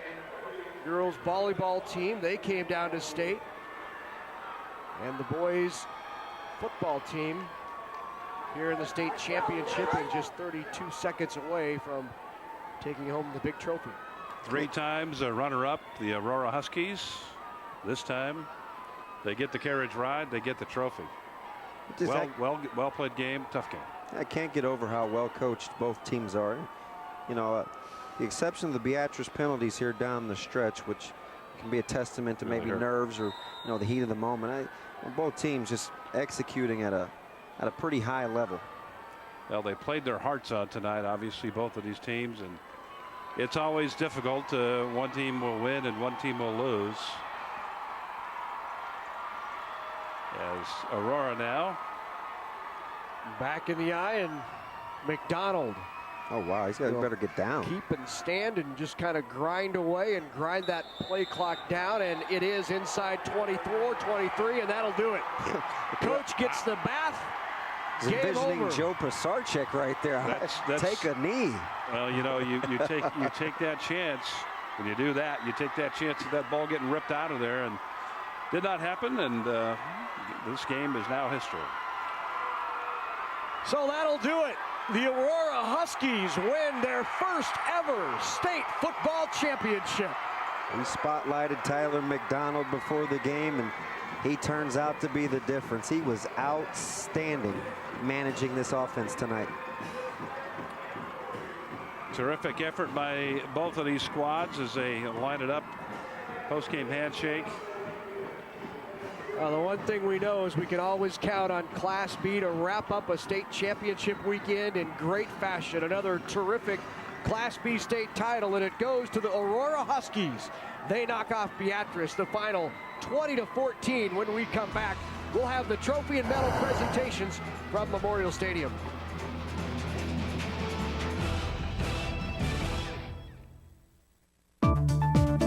Programming on NET television is made possible in part by U.S. Bank. The U.S. Bancorp Foundation supports charitable, educational, and community service-oriented organizations in communities across Nebraska and the nation. U.S. Bank employees dedicate their time and efforts to local causes they are truly passionate about. U.S. Bank. Wherever you go, you'll find us.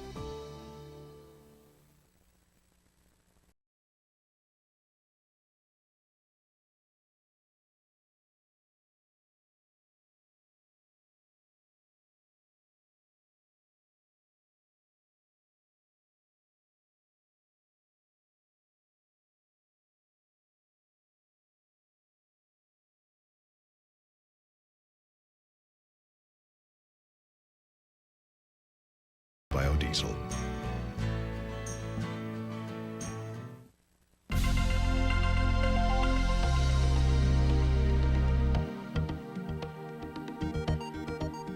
Did you know that 1 out of 4 Nebraska high school students had their first drink before they were 13 years old?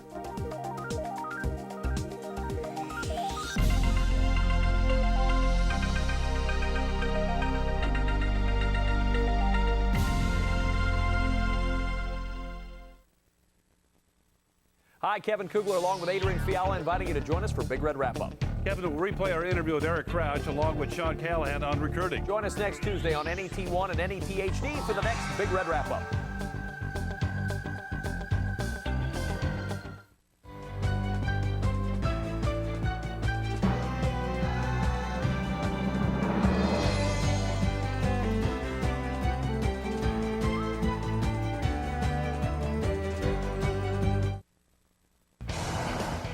NET sports coverage of the 2008 NSAA football championships are brought to you in part by U.S. Bank, measuring success through performance, pride, products, and people. Backed by a 5-star guarantee. U.S. Bank, member FDIC. By Blue Cross Blue Shield of Nebraska, one less thing to worry about. By the Nebraska Office of Highway Safety. Please remember that if you drink and drive, you lose. And by Time Warner Cable, supporting local high school athletics and arts education in communities we serve. Welcome back to Memorial Stadium. Class B state championship in the books. The Aurora Huskies get rid of their distinction of, along with Shadron, the most trips to state without a title. They get one tonight here in the Class B state championship. Now time for the medal and awards presentation. And for that, let's go to our public address announcer, Rich Broderson. The Nebraska School Activities Association is honored to have medals and trophies for both of these outstanding teams. The award presentations will be made by NSAA Board of Control members Terry Keneally from York and Max Kroger from Ord. plus U.S. Bank representative Patrick Spethman. Here are the awards for Class B runner-up, Beatrice High School. Well, head coach Bob Sexton and your assistants, please come to the sideline stage to present the silver medals to the members of your team. Players, as your name is called, please come forward to receive your medal. Number 1, Justin Coleman.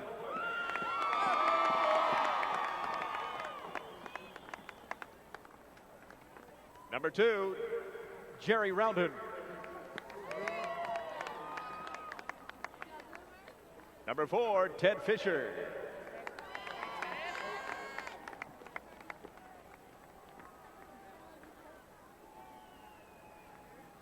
Number 5, Ethan Schleter.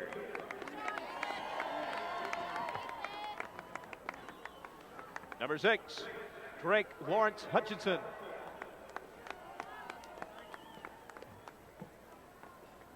Number 7, Lucas Laughlin. Number 9, Nick Bell. Number 10, James Rivers.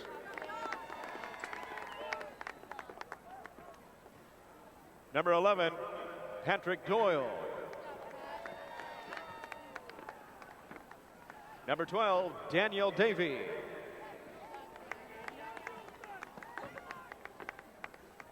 Number 13, Patrick Lee.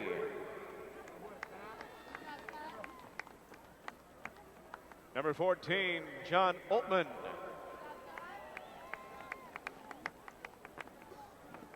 Number 15, Tommy Barnsley.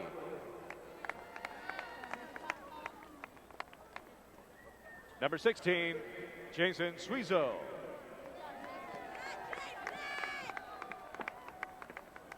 Number 17, Grant Smith.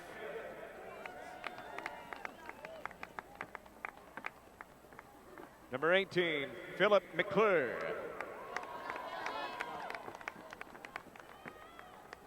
Number 19, Ethan Jordan.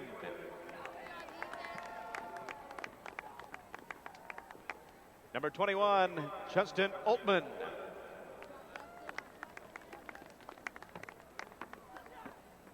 Number 23, Garrett Bruin.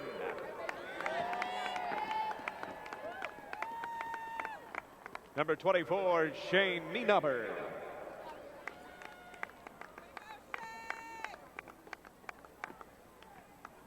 Number 25, Jace Bowie.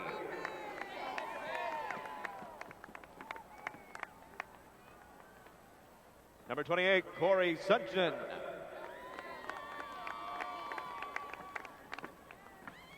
Number 29, Caleb Teasmeyer.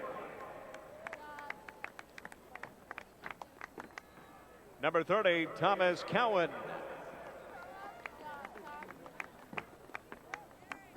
Number 31, Eric Hackler.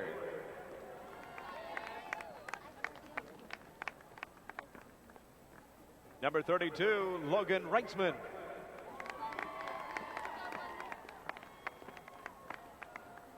Number 33, Jack Knispel.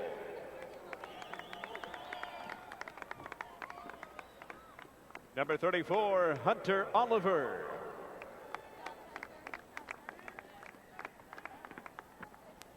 Number 35, Tyler Boxa.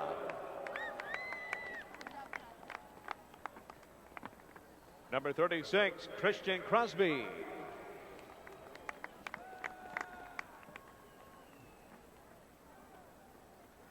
Number 38, Joshua Dubois.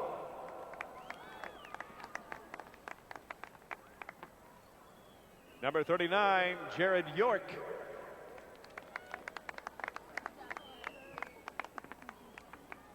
Number 41, Taylor Jurgens. Number 43, Dustin Nooch. Number 44, Trevor Hutchison. Number 45, Cody Walters. Number 46, Andrew Crowder.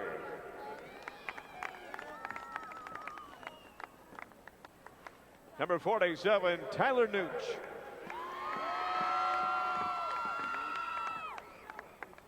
Number 51, Colin Hayes.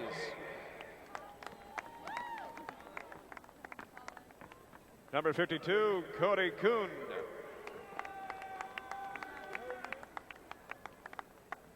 Number 53, Chase Dorn.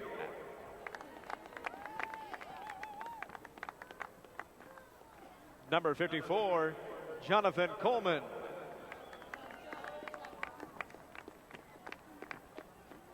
Number 55, Stephen Legree. Number 56, Spencer Trout. Number 57, Gabrielle Flanagan.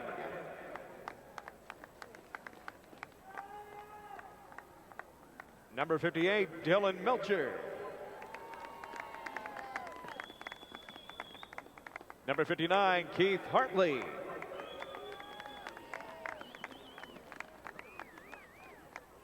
Number 60, Ryan Church.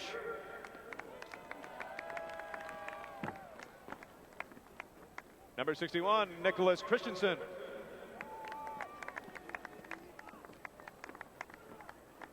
Number 62, Nicholas Koenig.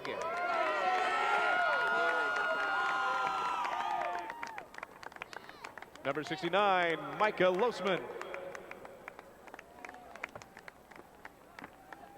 Number 71, Mason Carey.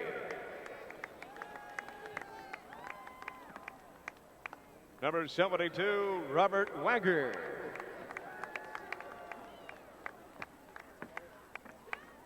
Number 74, Colby Jurgens.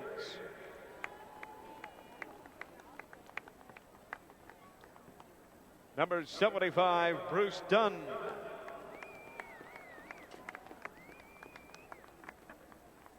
Number 76, Jesse Hines.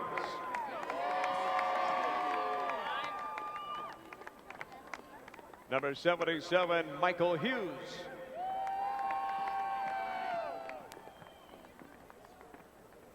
Number 80, Aaron Hilton.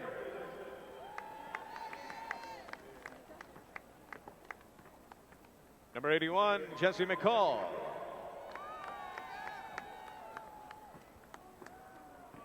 Number 82, Jim Higgins.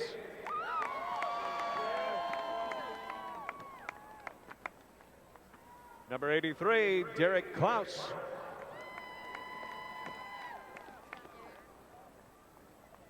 Number 85, Devin Meyer.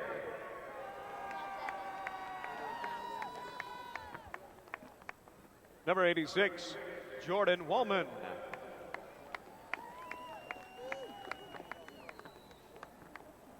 Number 87, Trevor Sedlacek.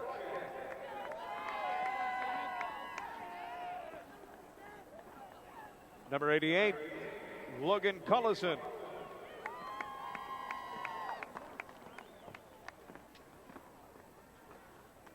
And number 90, Dennis Mike.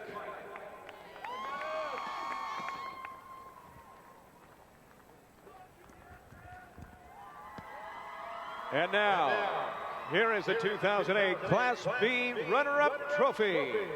Congratulations, Beatrice High School. And congratulations to the Beatrice Orangemen, a runner-up final in Class B. Head coach Bob Sexton in his 6th year bringing Beatrice down here to their first state championship game, and certainly a terrific accomplishment for this Beatrice program. Now let's take a look at the final statistics from this Class B title game. And you see the rushing yards heavily in favor of Aurora, 245 to 112. Total yards just tipping the scales in Aurora's way, 355 to 304. 10 of 14 through the air was McDonald for 110 yards passing. McDonald also rushing for 134 yards, so 244 total yards for McDonald. Great night for those fellas. You tip your helmet to them. And think about Beatrice, you take a further look at some of the numbers. They gave the ball away a couple of times here tonight. That was a problem for them, but also the penalty side. 6 penalties that really kind of crippled their effort there in the later stages of the game. But all in all, a great battle. We always see, as we talked about off air, we always see great battles in Class B, and this was no different. And congratulations to the Aurora Huskies. And tell you what, Beatrice, you still got to go. Still got to go. You haven't won it yet, but you'll get there. You've never been a runner-up, so you've got that tonight. And it's the next step along the way. Time to crown our state champs. For that, back to Rich Broderson. Now, ladies and gentlemen, to the champions from Aurora High School. First, head coach Randy Hubert, we have a special award for you. Now, coach, would you and your assistants hand out the gold medals to the members of your championship team? Players, as your name is called, please come forward to receive your medal. Number 1, Chase Perry.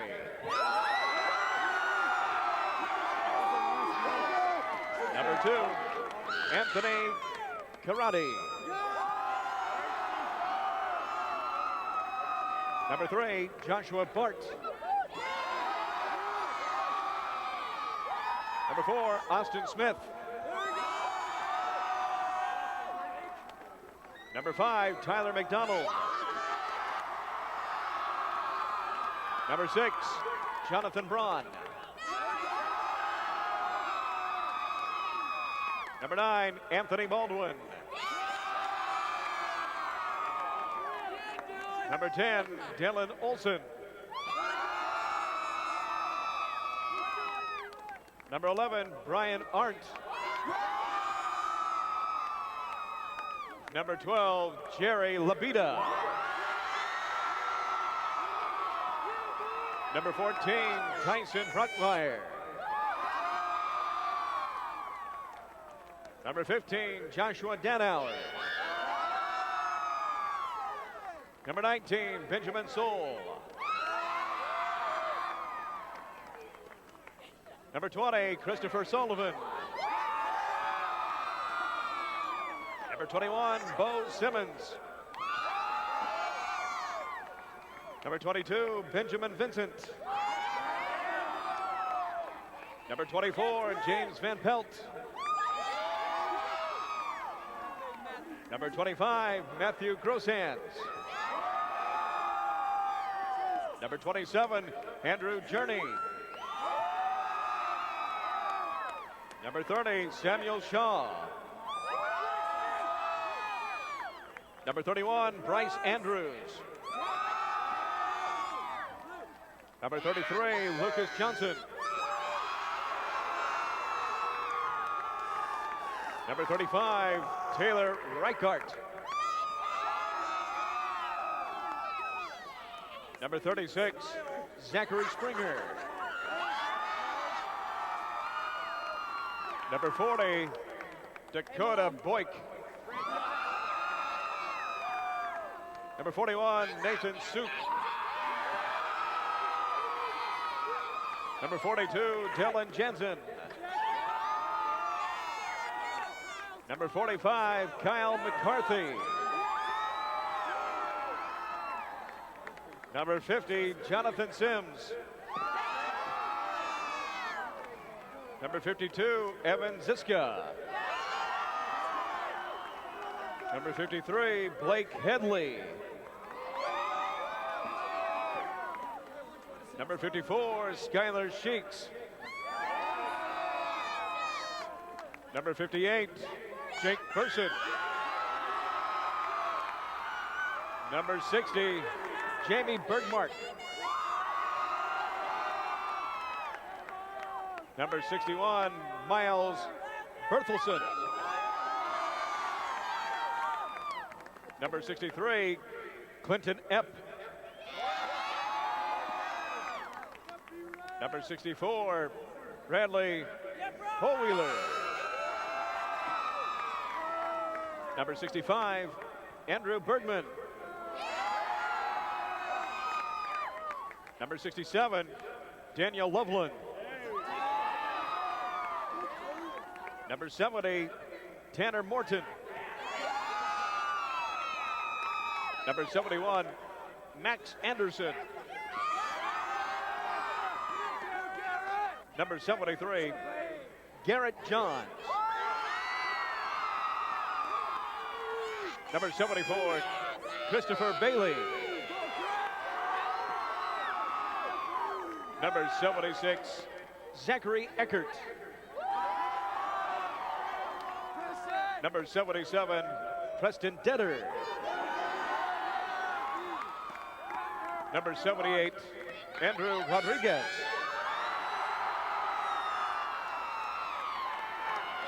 Number 80, Jacob Schaefer.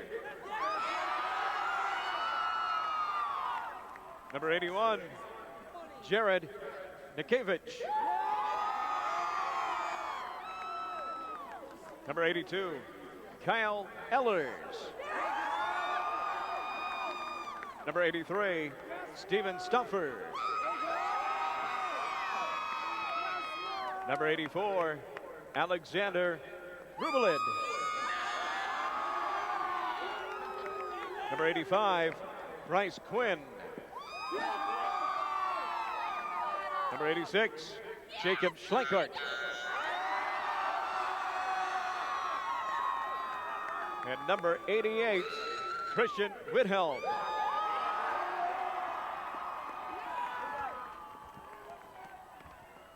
And now, ladies and gentlemen, for these outstanding athletes and their school, here is the 2008 Class B State Football Championship Trophy. Congratulations, Aurora High School. Stampede.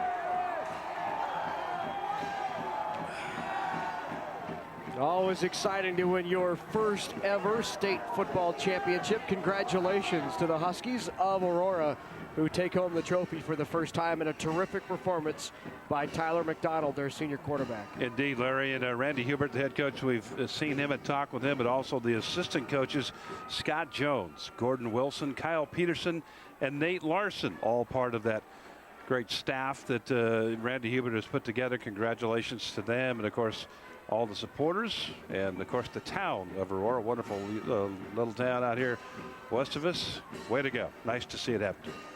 Asking Coach Hubert and the pregame, I said, hey, you know, a lot of people say the teams coming out of the East have an advantage based on the competition, but you guys did beat McCook. Is that the biggest gauge you need? And he said, well, you know, we like to think that McCook's a pretty good ball club, and that's a good barometer for us. There are Class A teams McCook could beat. You guys know that. I loved his answer. He was very coy about it, but you knew exactly what he was getting at. His team was for real, having beat McCook. Great job on the ground for Aurora. Between McDonald and Labita guys, they averaged 6.8 yards per carry between those two. You'll take that. Absolutely. They got better as the game went on. Take that every day and every play.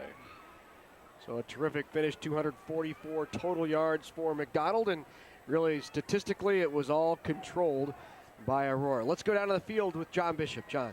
Well, Coach, first championship in state history for Aurora. Tell me what it means not only to this team but to the program. It means a lot to the program. Just, you know, there's so many kids that have gone through our program that have worked so hard and represent our community so well.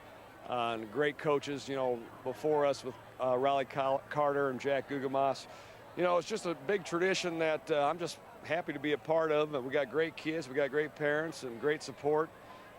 You know, it's been a long time coming, and it's just a tribute to the work ethic and the persistence of this program, and the kids just did a tremendous job today. Those nerves had to be going when Coleman started getting back into the game for Beatrice there in the fourth quarter. And Coleman, he's just dangerous. You know, he got so many moves, and he can catch the ball, he can run the ball, throw the ball. He's just a great weapon for him. And Beatrice is a great football team, and we're fortunate to get that win, and you know, we both deserve a win, but there's only one that can get it, and we're fortunate to have it. Coach, congratulations. Thanks a lot. Tyler McDonald, come on in here. I think you made a new fan upstairs in Damon Benning. He was very impressed with your performance tonight. Tell me about what you saw working out in practice, watching the films on Beatrice, and how you could attack them. Well, we didn't really know what they're going to do on the option, but they ended up, you know, just going with the fullback. So we had pull all day, we had the edge. I don't like either one of you, to be honest. They're taking out Labita, so I mean, just took it down, and we had tremendous blocking all over the place. So, talk about your emotions right now. It's awesome. I can't explain it. It's first championship. You know, we did it for everybody. You know, alumni, fans, community, this team. It means everything. Congratulations. Thank you. Let's bring in Jerry Labita. Jerry, you rushed for over 100 yards. Very workmanlike performance tonight, but you still average almost 7 yards a carry. Yeah, it was just a lot of fun. Give a lot of credit to our line up front and our receivers just blocking to the whistle and getting a big push up front. What does this mean to you coming in? Last week you played McCook. Everyone thought McCook was going to be Class B champions this year. They all had it penciled in that they were going to win. You upset them last week. Do you feel like you justified that win last week with the way you guys played tonight? Yeah, definitely. I don't know. We just had something to prove coming in this season, and then we just worked hard all year and got to it. Congratulations. Thanks. Guys. Thanks very much, John, and congratulations again to the Aurora Huskies taking home the hardware for the first time in school history. Well, a great weekend, Adrian, David. You bet. 6 state champions crowned and 6 trophies heading back to trophy cases around the state, and we're thrilled to be able to bring it to everybody right here on NET throughout the weekend.